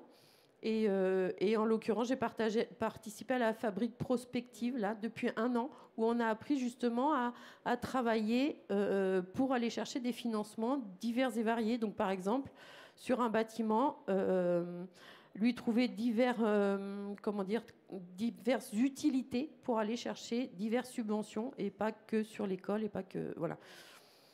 Il y a beaucoup d'écosystèmes. Alors vous, les élus, les maires, vous êtes dans le faire. C'est vrai, vous êtes dans l'action et il y a des écosystèmes qui peuvent vous aider, en vous apportant de l'ingénierie, des outils pour bien appréhender vos difficultés, les enjeux environnementaux de votre territoire. Et il faut ensuite animer toute une communauté autour de l'action, convaincre encore et encore. Et ça, c'est vrai que les maires, vous y connaissez. Hein, vous arpentez les rues. On essaye au moins. Oui, alors on a parlé de partenaires, on a parlé de France Ville et Territoires Durables, on a parlé du Shift, on a parlé du Comité 21 qui existe depuis longtemps et qui est aussi très, très efficace. Il y a également le Lierre, qui est une communauté de fonctionnaires et de collectivités qui mettent en commun leur compréhension des enjeux de transition écologique et de la manière dont on peut la mettre en œuvre. Il y a beaucoup d'outils. Je vous invite à suivre l'actualité de l'AMF et de vous inscrire au webinaire qu'on fait tout au long de l'année. Il y a également Acté pour accompagner aussi les diagnostics territoriaux en matière d'économie d'énergie et du Rénov derrière pour obtenir éventuellement une aide pour mettre en œuvre vos rénovations de bâtiments. Voilà, il faut rester en contact avec tout l'écosystème écologique qui est autour de vous. Merci Madame la maire. L'importance de la formation et de la sensibilisation, ça c'est essentiel. On en est certain. Alors je me tourne vers notre dernier intervenant, François Thomazeau. Vous êtes directeur de l'Institut pour l'économie du climat. De l'économie pour le climat, c'est dans l'autre sens, c'est beaucoup mieux bien sûr. Je vous passe la parole. Merci beaucoup Gwenola. Merci beaucoup à l'AMF pour son invitation. C'est un plaisir de venir devant autant d'élus parler un peu de nos travaux. Je vais me présenter d'abord. Donc, je m'appelle François Thomazeau. Je travaille pour cet institut à l'acronyme un peu barbare qui s'appelle I4CE, que vous croyez de temps en temps ici ou là, qui est en fait un think tank d'intérêt général. On fait vraiment que des travaux vraiment qui visent à éclairer le débat public, qui a été créé à l'origine par la Caisse des dépôts et consignations et l'AFD, et qui vise à éclairer les enjeux économiques du changement climatique. Donc tout à l'heure, Jason Sagnès a dit, nous, ce qui nous intéresse, c'est tous les données énergétiques, etc., et pas les euros. Nous, c'est vraiment tout l'inverse. On prend les travaux qui ont été faits sur les bouclages énergétiques, les trajectoires de décarbonation, et puis on essaye de regarder leur faisabilité économique, combien ça coûte, comment on finance, ce genre de choses. Donc, 2-3 mots sur l'action locale, et puis on va essayer de se projeter sur le prochain mandat, comme tu m'y as invité, avec la présentation très rapide d'un outil qu'on a essayé de construire pour vous aider. Alors, quelques mots de cadrage général d'abord. Je vais essayer de ne pas dire un seul chiffre avec des milliards d'euros, parce que souvent on nous dit, à I4CE, vous empilez des milliards d'euros, c'est un peu décourageant.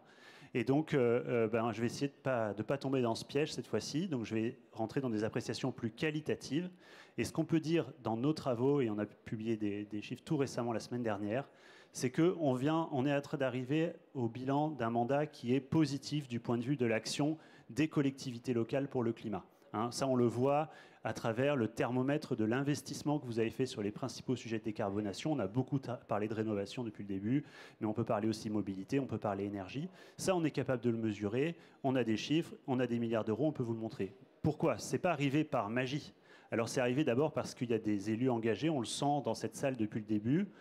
Vous avez reçu un mandat aussi. Vous avez été dans un contexte qui était favorable. Deuxième chose, il y a eu des signaux qui ont été alignés à l'échelle nationale et internationale pour dire, voilà, il y a une priorité à donner à l'action climatique. C'est tout ce qui était autour de l'accord de Paris, le Green Deal. Puis ensuite, en France, il y a eu la relance qui a été très orientée vers ces sujets. Il y a eu la crise énergétique. Ce matin, j'étais avec un maire de région parisienne qui disait à quel point ça avait été un déclencheur, tout d'un coup, cette élévation du prix de l'énergie pour aller vers les rénovations. Et puis, il y a eu un contexte économique et budgétaire favorable pour les collectivités. On ne le dit pas assez, mais moi, je suis là aussi pour le dire. Début du dernier mandat, il y a eu un contexte favorable avec des bases fiscales qui étaient dynamiques, avec des soutiens de l'État. Et donc, aujourd'hui, il faut continuer. Et évidemment, le problème, c'est que tout ceci s'est un petit peu abîmé. Du point de vue des signaux envoyés, encore une fois, par l'international et le national sur le climat, les choses se sont brouillées. C'est vrai que le fonds vert, par exemple, qui était le signal affiché par l'État au moment où on va aller plus loin, c'est un signal qui est en train de s'atténuer, j'espère pas de s'éteindre. Et puis, les signaux économiques pour les collectivités sont aussi plus difficiles. On a vu le PLF 2025, enfin la LFI 2025 qui a été dur, et on a un PLF 2026 qui peut être très dur. Donc tout ceci peut être inquiétant, mais il vous revient, élus, de redémarrer sur le prochain mandat avec le maximum d'actions en fonction de vos moyens. Et donc là-dessus, nous, à I4C, on a travaillé sur de l'outillage pour vous permettre d'aller dans cette direction. En fait, on a beaucoup travaillé sur les budgets verts. Ça nous a parfois été reproché d'ailleurs, puisque comme c'est devenu une norme obligatoire, tout d'un coup ça a perdu en popularité. À l'origine, c'était une volonté des élus de s'outiller eux-mêmes pour faire mieux. Et avec des collectivités volontaires, on a travaillé sur ce sujet, notamment beaucoup avec l'AMF, et que je remercie au passage. Mais simplement, l'AMF, pour reprendre la métaphore que donne toujours une collègue, le budget vert, c'est quelque chose qui permet de dire à quelle vitesse on va, c'est-à-dire combien on investit. Et souvent, on le regarde en plus sur le rétrospectif. Donc, on se dit, combien on a investi pour le climat. Mais c'est un outil qui a ses limites parce que ce qui nous intéresse, nous, là, dans tout ce dont on parle depuis le début, c'est pas seulement à quelle vitesse on va, mais c'est vers où on veut aller. Quelle est la direction? Quels sont les besoins? Et c'est aussi de combien de carburant on a besoin pour y aller. Désolé, je parle en véhicule thermique. Donc, du coup, qu'est-ce qu'il faut mettre et combien d'argent, au fond, il faut que je mette sur la table? Et donc, nous, on a créé un outil qu'on a appelé le PPI aligné climat. Donc, PPI, dans beaucoup de collectivités, vous savez ce que c'est, mais toutes, vous ne le faites pas. C'est de la programmation pluriannuelle des investissements et c'est un outil qui vous permet de transcrire votre ambition climat en euros pour voir si vous êtes capable d'atteindre les cibles que vous vous êtes fixées, avec quelle marge de manœuvre, et si jamais vous n'êtes pas capable, eh bien d'orienter les choix avec d'autres outils, ou tout simplement de faire part de cette impasse dans le cadre de la planification écologique qui a été présentée tout à l'heure pour dire, écoutez, regardez, aujourd'hui on veut rénover, je ne sais plus l'exemple, 40 000 écoles. Chez moi, ça représenterait une facture théorique de temps. quelles solutions on trouve ensemble avec l'État, avec les financeurs des collectivités, pour essayer de franchir ce mur. Tout ceci, on l'a co-construit. Ou prioriser. Prioriser, c'est évidemment le premier des leviers. C'est évidemment le premier des leviers, faire des choix. Tout ceci, je conclus là-dessus, pour dire qu'on l'a co-construit de nouveau avec des associations d'élus dont l'AMF, avec des collectivités. C'est vraiment des experts de collectivités qui ont construit cette méthode pour vous. Et on l'a mis en ligne, c'est libre et gratuit, c'est disponible sur plusieurs plateformes, notamment la plateforme du référentiel TED de l'ADEME, c'est disponible sur la plateforme Solutions Transition animée par le LIER et encore d'autres. Donc servez-vous-en, faites-nous les retours, même critiques, ça on compte sur l'AMF, toujours, pour nous améliorer. Et puis comme ça, on va réussir à développer des outils toujours plus performants pour aller dans le sens de cette ingénierie financière qui est nécessaire maintenant pour accélérer. Alors, merci beaucoup François. Alors, je vais me tourner vers nos coprésidents qui, Monsieur le ministre, vont vous faire part de l'ensemble, en tout cas des interventions qui ont été faites avant votre arrivée. Et vous remercie bien sûr pour votre présence. Merci, Monsieur le Premier ministre. Donc, on nous a chargé d'essayer la tâche difficile, en quelques mots, de vous repositionner un peu le débat tel qu'il est arrivé et de reposer les questions. La première chose, je le dis parce qu'il y a une intervention tout à l'heure qui a porté sur le fait qu'on n'a pas assez évoqué la question de l'importance de traiter les questions de la transition écologique. On ne l'a peut-être pas assez évoqué. C'était parce que ça nous paraissait un incontournable, notamment avec les participants qui étaient dans cette salle. En tout cas, je crois qu'on est tous d'accord sur cette ligne-là. La deuxième chose... alors forcément, comme on s'adresse à vous, Monsieur le ministre, c'est forcément un peu les liens entre les collectivités et le gouvernement qui est au cœur de cette partie du débat. Première chose que je voulais dire, les collectivités, non seulement ils ont conscience de la problématique, et ils ont la volonté de s'engager très fortement. Et non seulement ils ont la volonté de s'engager très fortement, mais ils s'engagent très fortement, ils s'organisent entre eux, et par exemple au niveau du bloc communal, pour mettre des choses en avant. Simplement, on a besoin de 3 choses, je crois. C'est comme ça que j'ai retenu le débat. La première chose, c'est qu'on a besoin d'accompagnement, et d'accompagnement en ingénierie de la part des services de l'État. On a d'autres systèmes d'ingénierie, mais on a aussi besoin que les services de l'État soient d'abord là pour nous accompagner, avant d'être là pour nous contrôler. Et on n'est pas en train de dire qu'on ne souhaite pas être contrôlé, mais on aimerait qu'ils jouent ce double rôle, et ce n'est pas toujours, je crois, suffisant, ce rôle d'accompagnement des services de l'État. Je ne citerai pas de nom, mais tout le monde a en tête les différentes composantes départementales qui, des fois, sont un petit peu plus tatillonnes qu'accompagnantes. La deuxième chose, vous imaginez, Monsieur le ministre, c'est qu'on a besoin d'accompagnement financier. Alors, le budget des collectivités est complexe, les besoins sont immenses. Je ne reviens pas sur tous les exemples, mais vous les connaissez sans doute aussi bien que nous. Les sommes sont considérables, les besoins sont immenses. Ils sont immenses à la fois pour permettre d'avancer sur la planification et les objectifs qui sont fixés, mais ils sont aussi immenses pour la vie quotidienne. On a réévoqué à l'instant la question des écoles. Rénover une école, c'est pas simplement faire des économies d'énergie, ce n'est pas simplement diminuer la consommation d'énergie fossile, c'est aussi améliorer la vie quotidienne de l'ensemble des personnels et des enfants particuliers qui travaillent dans une école. Donc on a besoin d'accompagnement financier. Et la troisième chose, pour la part, je voulais dire, c'est qu'on a besoin de visibilité. On a besoin de savoir qu'est-ce que demain et après-demain sera fait. C'est compliqué. C'est vrai dans le cadre du budget. Alors, on est dans une période un peu particulière. On va monter le budget 2026, on ne sait pas ce qu'il sera. Mais au-delà même de cette question qui est conjoncturelle, on a besoin d'avoir une lisibilité à long terme. Quelles sont les aides qui vont nous être données? On a évoqué le fonds vert. Je ne reviens pas sur le contexte du fonds vert, mais quand on le démarre à 500 millions, il monte à 1 milliard, 2 milliards, il descend à 500 000. Comment voulez-vous qu'on arrive à planifier ces engagements? On a besoin, a été évoqué l'accompagnement secrétaire général à la planification écologique, la transition écologique, nous a expliqué qu'il y avait un accompagnement de l'État pour la rénovation des écoles avec le plan EduRénov de la Banque des territoires. C'est très important. Moi, je suis un peu terre à terre. La Banque de territoire nous fait des prêts à taux intéressants. Les prêts, nous devons quand même les rembourser. Ce ne sont donc pas des dotations. Et donc, c'est une complication. On a besoin de tout anticiper. Voilà, c'est quelques questions. Monsieur Jean-François Vigier. Oui, merci, merci de votre présence, monsieur le ministre. Moi, je voudrais rebondir sur ce qu'a dit notre collègue, parce que je suis entièrement d'accord avec vous. Je pense que la situation est catastrophique. Et au moment où je termine mon 3e mandat de maire, je me rends compte que dans ma vie quotidienne d'élu, les conséquences liées au réchauffement climatique, eh bien, elles sont énormes.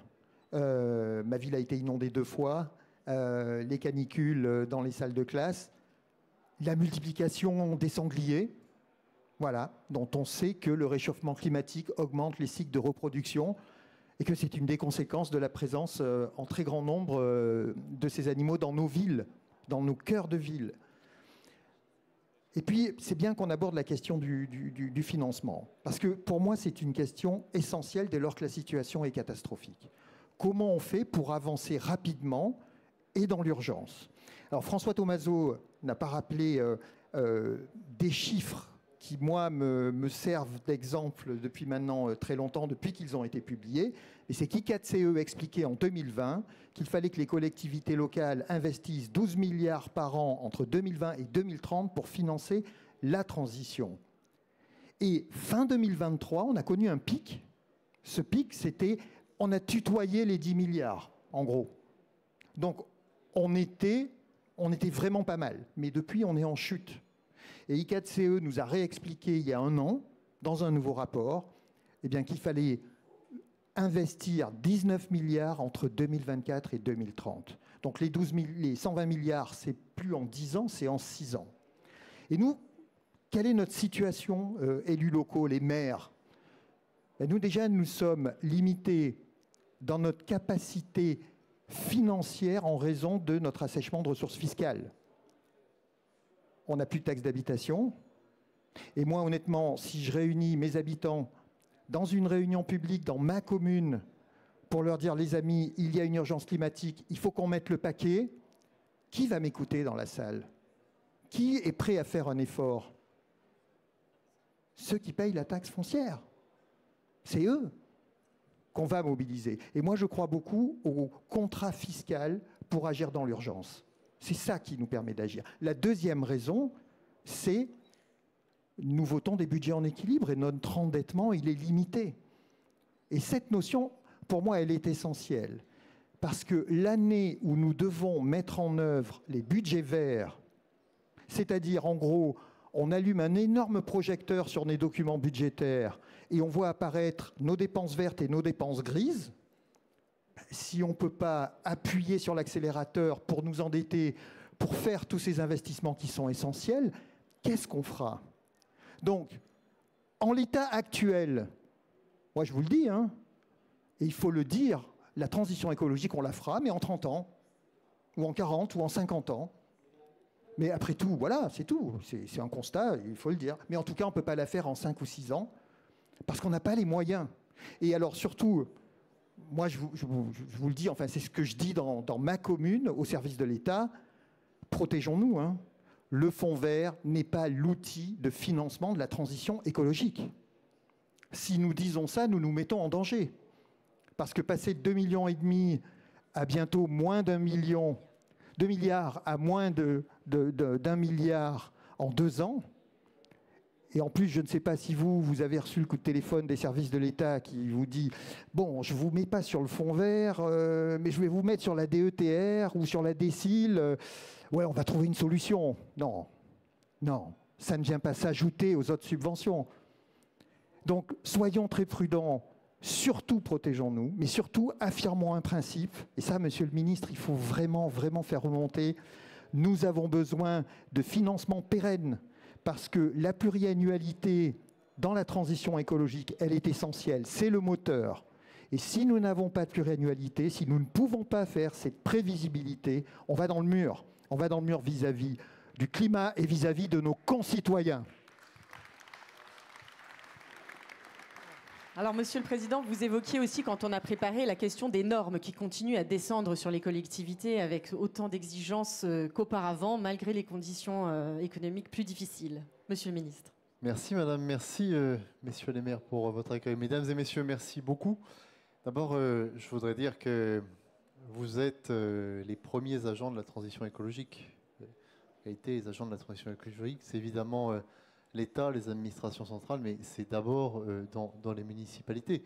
Vous l'avez dit, Madame le maire, mais la demande de transition écologique est absolument exponentielle et à raison parce que nos concitoyens ont une conscience aiguë du dérèglement climatique et des changements qu'ils imposent sur leur mode de vie.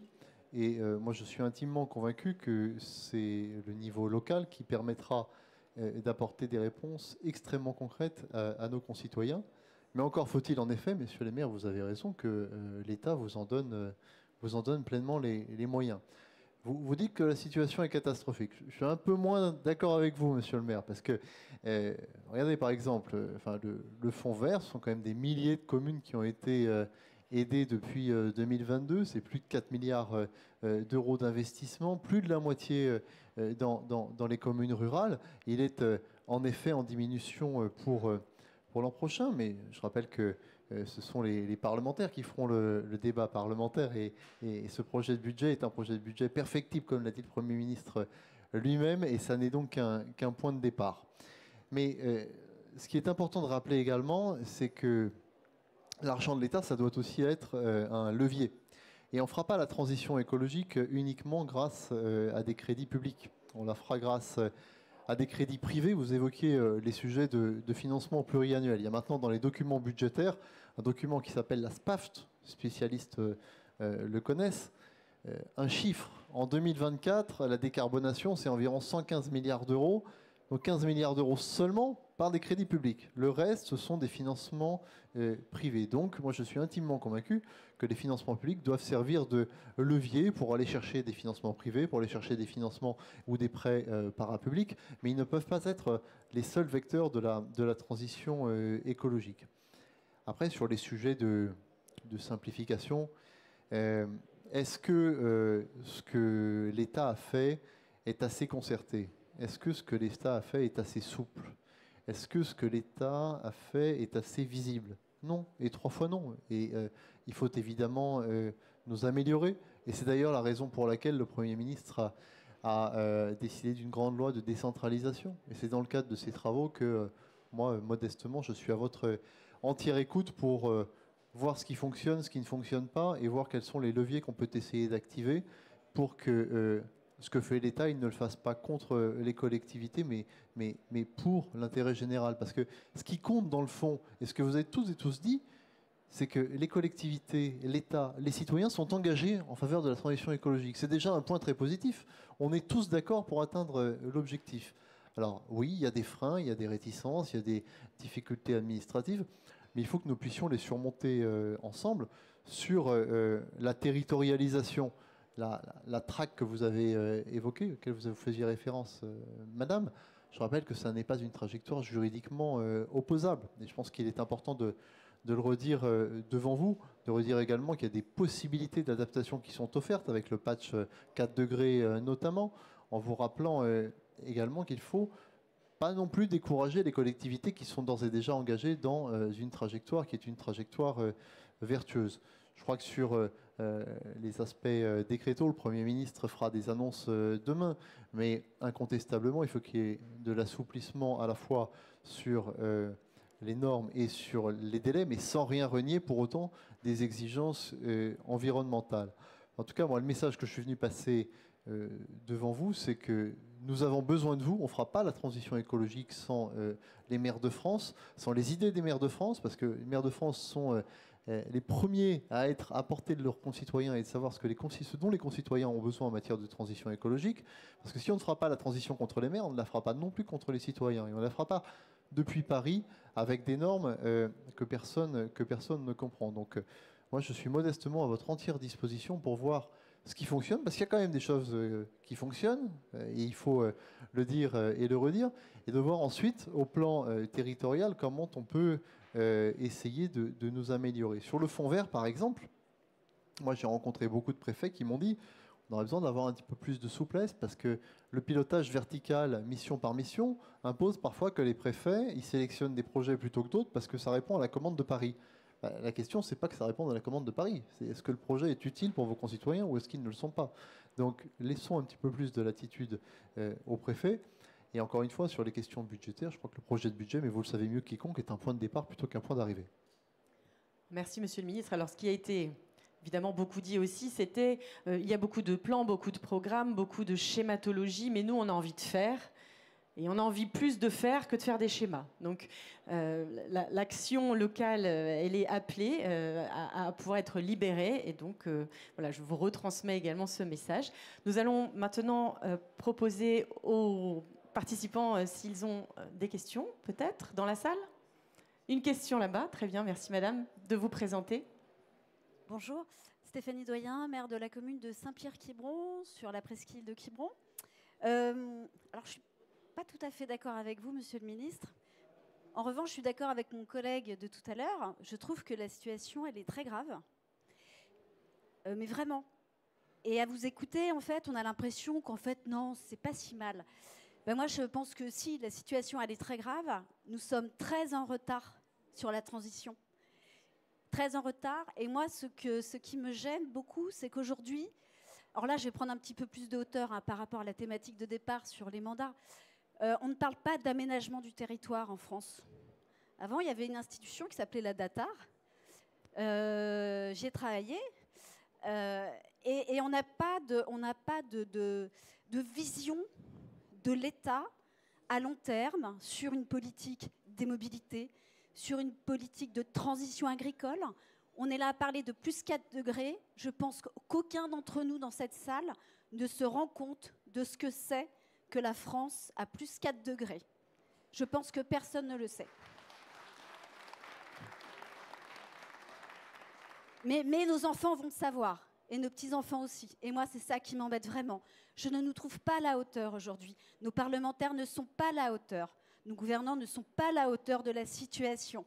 Aujourd'hui, on a une dette publique colossale. On parle tous de financement, d'action de la transition. Mais quel argent on va avoir ? Quel argent ? On a la Russie, on a la guerre aux portes de l'Europe. On a Trump qui est climato-sceptique. On a la moitié de l'Assemblée nationale qui est climato-sceptique. On a la moitié des élus de ce pays qui est climato-sceptique. Parce que sur le terrain, je vous assure que quand vous voulez travailler vraiment la transition écologique, c'est hyper difficile. En ce moment, dire biodiversité, c'est presque un gros mot quand même. Quand on bosse dans les SCOT, dans les PLUI, je vous assure, moi je suis sur une commune littorale. On est inscrit dans le décret sur l'érosion côtière. Moi, la semaine dernière, il y a eu de la houle sur ma commune. La digue, elle a cassé. Le coût, c'est 8 millions d'euros. Les services de l'État ne sont pas là. Ça fait 5 ans qu'on en parle. Ça fait 5 ans qu'il ne se passe rien. J'ai un effondrement de la biodiversité colossal. Des espèces d'oiseaux que mes enfants ne verront pas. Pourquoi ? Parce qu'il n'y a pas d'impulsion. Il n'y a pas d'impulsion de protection de la biodiversité. C'est pas vrai. C'est pas vrai. On fait des plans, des PA, machin, truc, c'est un enfer. On travaille que par gestion de projet, mais les petites communes, on n'a pas d'ingénierie. Et nous, juste déjà répondre à un appel à projet, c'est déjà trop pour nous. Moi, j'ai mis un ABC sur ma commune, mais voilà, ça a nécessité du temps. C'est énorme, un investissement, si vous voulez. Et donc, il y a un problème aussi de gouvernance. Parce que la décentralisation via les préfets, ce n'est pas une décentralisation. Un budget de région à 2 milliards, quand on a la Catalogne qui a un budget de 40 milliards, vous voyez ce que je veux dire ? C'est ça la vraie décentralisation. Et si on ne bascule pas vraiment sur une vraie décentralisation, on ne pourra pas agir concrètement sur la transition écologique. Et vraiment, il faut remettre l'aménagement du territoire au cœur de la planification. Voilà, comment on se déplace dans ce pays, comment on mobilise des fonds pour le train, pour le fret, comment on travaille sur le logement, on arrête avec 15 primes rénov qui changent tous les ans, comment on travaille sur les petites copropriétés pour les aider à rénover, et vous voyez ce que je veux dire, à isoler.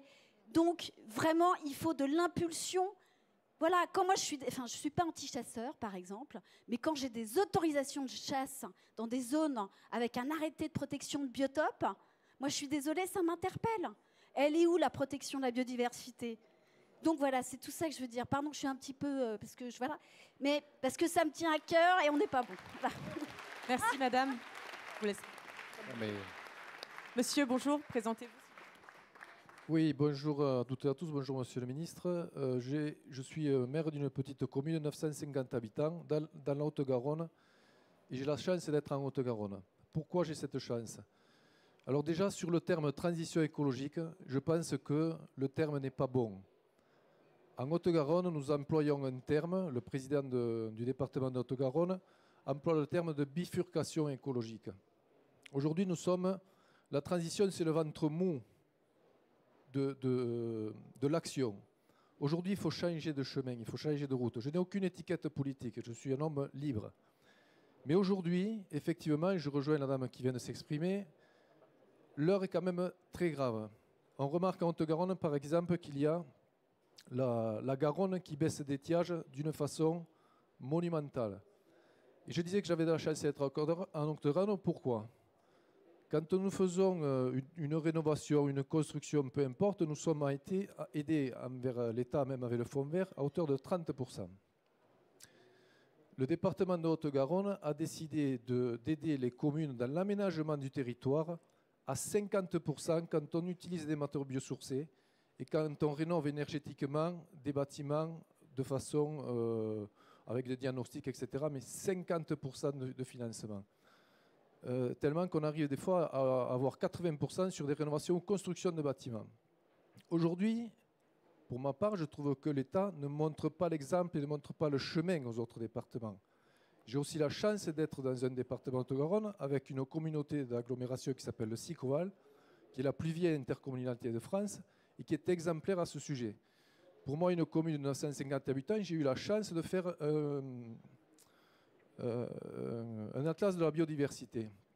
Si j'avais été seul, je n'aurais pas pu le faire. Et je m'aperçois que sur une commune périurbaine, on a les espèces d'animaux qui disparaissent. Donc je trouve qu'au niveau de l'État, vous n'impulsez pas suffisamment cette bifurcation écologique. Merci, Monsieur le Ministre. Des maires qui vous demandent d'aller plus loin, mais avec moins de normes. C'est tout l'enjeu. Merci, Madame le maire et Monsieur le maire. D'abord, sur la question de l'adaptation, on a malgré tout progressé avec la mise en place du guichet unique. Peut-être peut-on essayer d'aller plus loin. Peut-être n'est-ce encore pas suffisamment suffisant à vos yeux, mais je serais preneur de toutes vos orientations pour qu'on essaye de nous améliorer. Sur la question des administrations centrales et territoriales et de leur rôle, je crois que c'est vous, Madame le maire, qui avez dit qu'il faut passer d'une culture du contrôle, non c'est vous, Monsieur le maire, pardonnez-moi peut-être, culture du contrôle à une culture de l'accompagnement. J'y souscris pleinement. Et moi, Monsieur le maire, je ne suis pas venu vous dire que c'était l'État central qui savait mieux que vous. Au contraire, je pense qu'il faut qu'on réinvente le rapport entre collectivité et État central, que Paris lâche un petit peu prise, et précisément que vous nous disiez, vous, et Madame, j'ai entendu ce que vous avez dit, il y a un certain nombre de domaines, dossiers que je partage, il faut que nous entendions là où ça ne va pas et qu'on puisse ensuite se corriger. Mais ce que j'essaie de dire simplement, c'est que si on n'est pas toutes et tous dans une démarche partenariale, on n'y arrivera pas. Nous avons besoin de vous, et nous avons besoin de vous pour essayer de faire progresser ce sujet sans chercher, comment dirais-je, à opposer l'État aux collectivités territoriales. Et je pense que la mission adaptation, telle qu'elle a été conçue, démontre bien, avec le rôle que jouent les opérateurs, je pense notamment au CEREMA et à l'ADEME, qui font un travail, me semble-t-il, absolument formidable et que vous saluez dans vos départements, que nous avons besoin de travailler les uns avec les autres. Et sur les outils, moi je ne peux pas vous laisser dire qu'il n'y a pas d'outils nationaux sur la planification d'adaptation au changement climatique. Cette planification existe, elle a été déclinée, peut-être n'a-t-elle pas été suffisamment concertée, c'est ce que je vous ai dit tout à l'heure. Sur la planification écologique, elle existe, peut-être aujourd'hui n'est-elle pas assez à un niveau communal, parce qu'elle est en effet beaucoup trop régionale aujourd'hui. Monsieur Ogier était avec vous il y a quelques instants. Il faut évidemment qu'on descende et qu'on soit au plus près du lieu de décision et au plus près des décisions et des besoins. Mais je crois fondamentalement que si on s'oppose les uns aux autres pour un objectif qui est un objectif aussi important, on n'y arrivera pas. Vous l'avez dit, un monde à 4 degrés, c'est un monde qui n'est pas vivable, aussi bien dans la ruralité que dans l'urbain. Donc essayons toutes et tous de progresser les uns vers les autres plutôt qu'en s'opposant les uns aux autres. Alors, Monsieur le ministre, merci. Nous avons une autre question par là. Bonjour à toutes et tous, Olivier Dehaze, maire d'Assigné. Je commence par un petit message personnel pour François Thomazeau. Pour pas parler de milliards, on a toujours un petit rendez-vous à 1 € pour un café à l'épicerie du Porche. C'est un petit message très personnel. J'ai entendu aujourd'hui parler de décentralisation, simplification, liberté. C'est des thèmes qui sous-tendent le congrès. Et pourtant, j'étais à 11 h sur le stand de la FNCCR où il y avait une présentation sur des montages pour les énergies renouvelables. J'ai entendu le président du syndicat d'énergie de la Loire dire avant, on avait des montages coopératifs, on arrivait à faire travailler ensemble plusieurs niveaux de territoire. La commune, l'intercommunalité, le syndicat d'énergie, la région sur des montages pour des projets d'énergie renouvelable. Et maintenant, on n'y arrive plus parce qu'on nous dit avec la décentralisation, chaque niveau de collectivité doit avoir ses compétences exclusives, ne faire que ça, et on n'arrive plus à faire des choses ensemble. C'est dommage, c'est une perte de liberté. Donc la décentralisation, oui, à condition qu'on ne tombe pas dans une caricature où on ne puisse plus faire des montages un peu innovants. C'est le cas aussi sur un certain nombre de montages d'énergie renouvelable. Nous, on sort d'un rapport de la Chambre régionale des comptes de Bretagne sur le syndicat d'énergie d'Ille-et-Vilaine et qui remet en cause notre capacité à monter une société d'économie mixte, qui nous dit il faut que vous revoyiez comment c'est partagé entre les communes, l'intercommunalité, le syndicat d'énergie. C'est dommage parce qu'on avait un outil qui fonctionnait bien, qui associait les citoyens dans des projets d'investissement.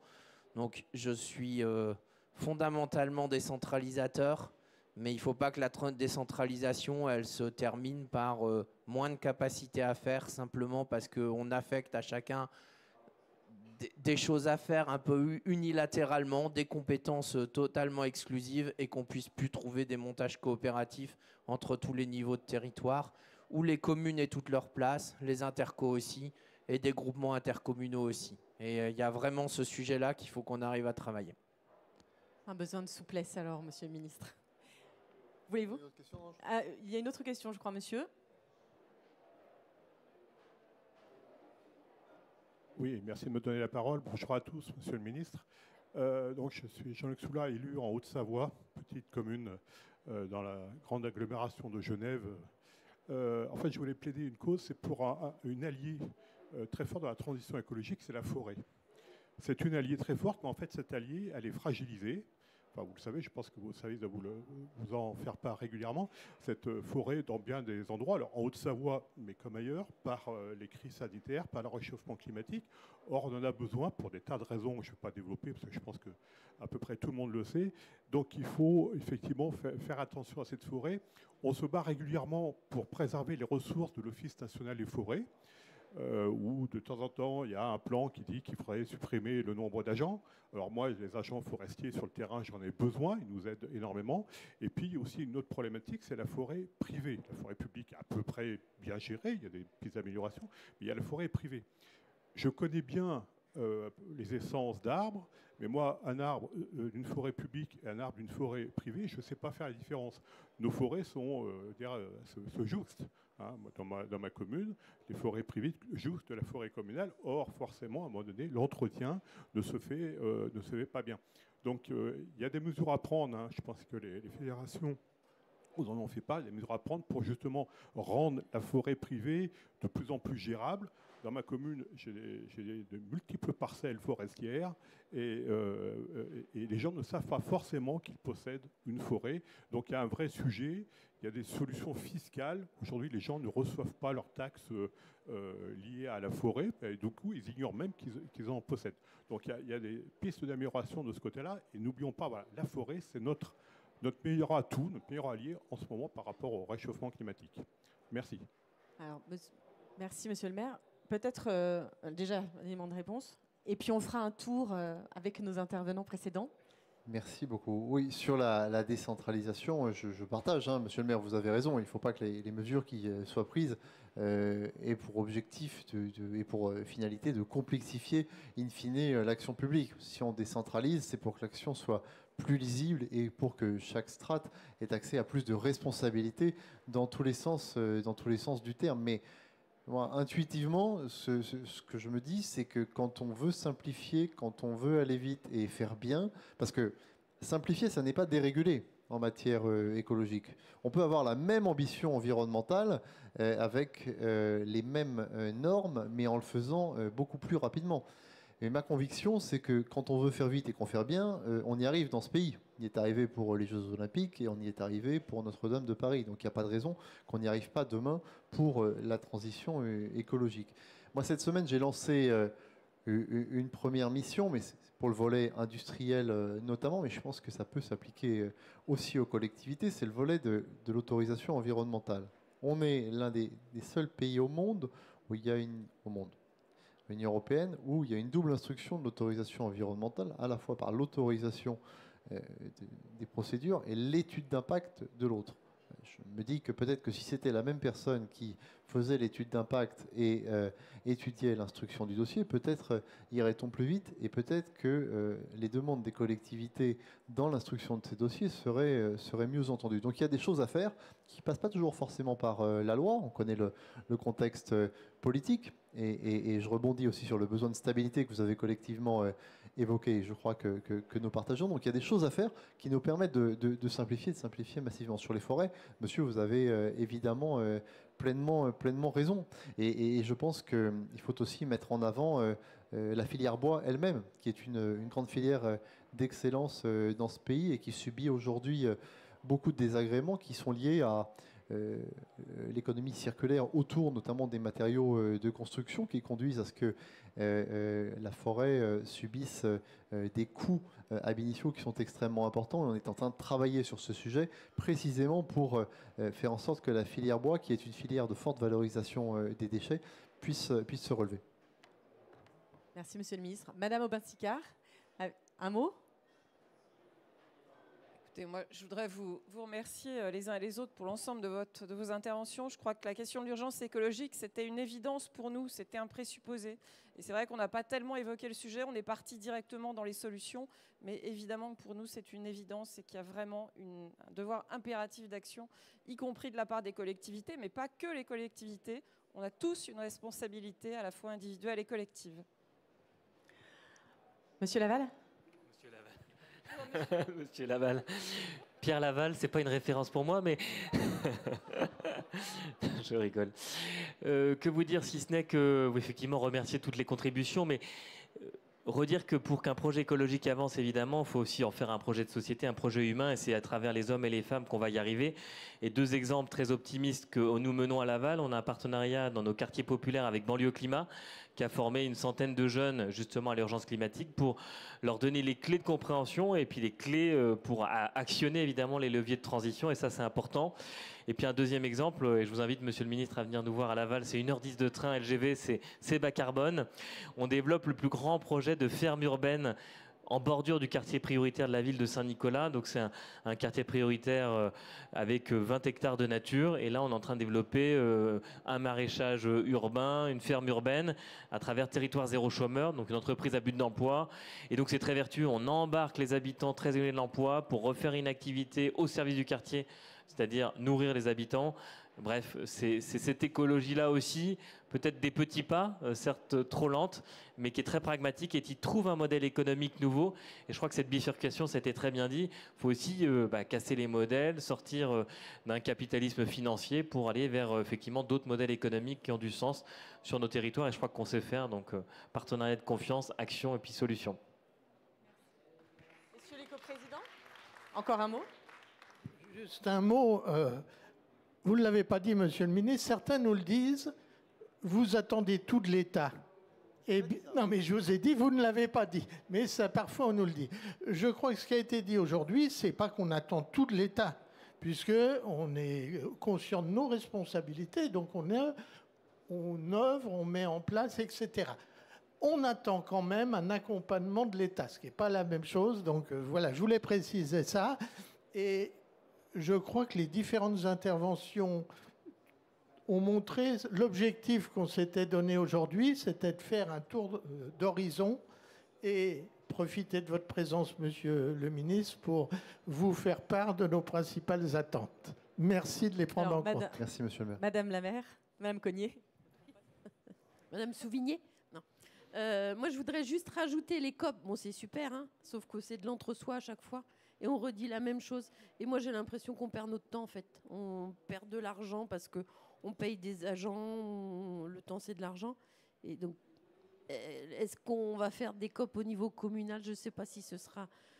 Je ne sais pas si on sortira... Moi, j'ai participé à la COP des Pays de la Loire. Et en fait, c'est des trucs qui s'étaient déjà dit. Et on s'est tous dit, oh, bah, on est tous d'accord, on est contents. Mais aujourd'hui, il faut agir. Je pense qu'il faut arrêter... il faut qu'on soit vraiment dans l'action. On a tous les audits, on a tous les PSAET, on a tous les plans de mobilité, on a tout ça. Voilà, merci. Un des messages aussi, c'est pas forcément tout faire parfaitement, mais pouvoir faire. Mais non, mais allez-y, monsieur le maire, je vous en prie. Non, d'abord, merci, monsieur le ministre, d'être venu nous écouter, nous entendre. C'était très important, juste après votre prise de fonction. Donc, vous l'avez compris, capacité d'agir, dialogue avec les maires, c'est en tout cas ce qu'attend l'AMF, ce qu'espère l'AMF dans un dialogue franc et surtout pour pouvoir avancer. Moi, je pense beaucoup comme madame, je ne sais pas si elle est toujours là, ce qu'elle a dit, c'est... Je pense que la transition va de pair avec la décentralisation. Mais c'est obligé. Et tout à l'heure, le monsieur du Shift a montré une slide sur laquelle il était écrit « à adapter en fonction des territoires ». Et ça, c'est exactement ça. C'est-à-dire que la République est une, mais chaque territoire est spécifique. Et il faut donner la liberté à chaque territoire d'agir pour la transition écologique. Donc moi, je suis persuadé que bifurquer va très bien avec liberté. Monsieur le ministre. Merci, monsieur le maire. Et je partage pleinement, mais de ce point de vue, les exercices de COP servent aussi à démontrer que les enjeux de décarbonation, notamment, ne sont pas les mêmes par définition d'un territoire à un autre. Il faut s'améliorer, qu'il faille aller dans une granularité plus fine, qu'il faille que ça se transforme encore plus en actes, qu'on vous accompagne encore plus. Vous avez parfaitement raison, madame le maire, mais je pense qu'ils ont le mérite de montrer qu'on ne fait pas la même chose dans les Hauts-de-France que dans la région Grand Est si on veut se décarboner. Et ça, me semble-t-il, c'est absolument essentiel. Vraiment, moi, un mot pour rebondir sur ce qu'a dit monsieur le maire d'Arcueil, qui, au-delà d'être maire d'Arcueil dans mon département, moi, je pense que sur un sujet comme la transition écologique ou la bifurcation, on l'appelle comme on veut, on ne peut pas se payer le luxe de s'opposer les uns aux autres. Voilà. Et moi, j'ai entendu ici, et vous l'avez dit d'ailleurs, madame la vice-présidente, il y a un consensus absolu, évidemment d'abord pour respecter la science, madame le maire l'a dit, mais pour agir. Voilà. Et moi, je ne suis pas venu ici pour... donner une leçon. Je pense que l'État, encore une fois, ne sait pas plus que les maires de France ce qu'il faut faire pour ses concitoyens en la matière parce qu'il les voit plus que l'État. Mais agissons de concert, essayons une stratégie des petits pas, mais qui sont des petits pas visibles, concertés. Et je suis encore une fois à votre entière disponibilité, à l'entière disponibilité de l'Association des maires de France pour voir comment on peut agir concrètement, sans forcément passer par la loi, pour essayer de faire progresser ces projets qui sont des projets d'intérêt national. Un grand merci, Monsieur le Ministre, et tous les participants, tous les intervenants à cette table ronde. N'oubliez pas de guetter vos boîtes mail pour voir toutes les invitations au webinaire de l'AMF et où nous continuerons à vous présenter nos partenariats, nos outils à votre disposition. Et merci à tous. Dans cette salle va suivre un point information sur l'annexe environnementale, qui est un nouvel exercice qu'on a mentionné tout à l'heure. Et le grand débat finance de demain matin portera sur le financement de la transition écologique. J'espère que vous serez tous présents. Bon après-midi.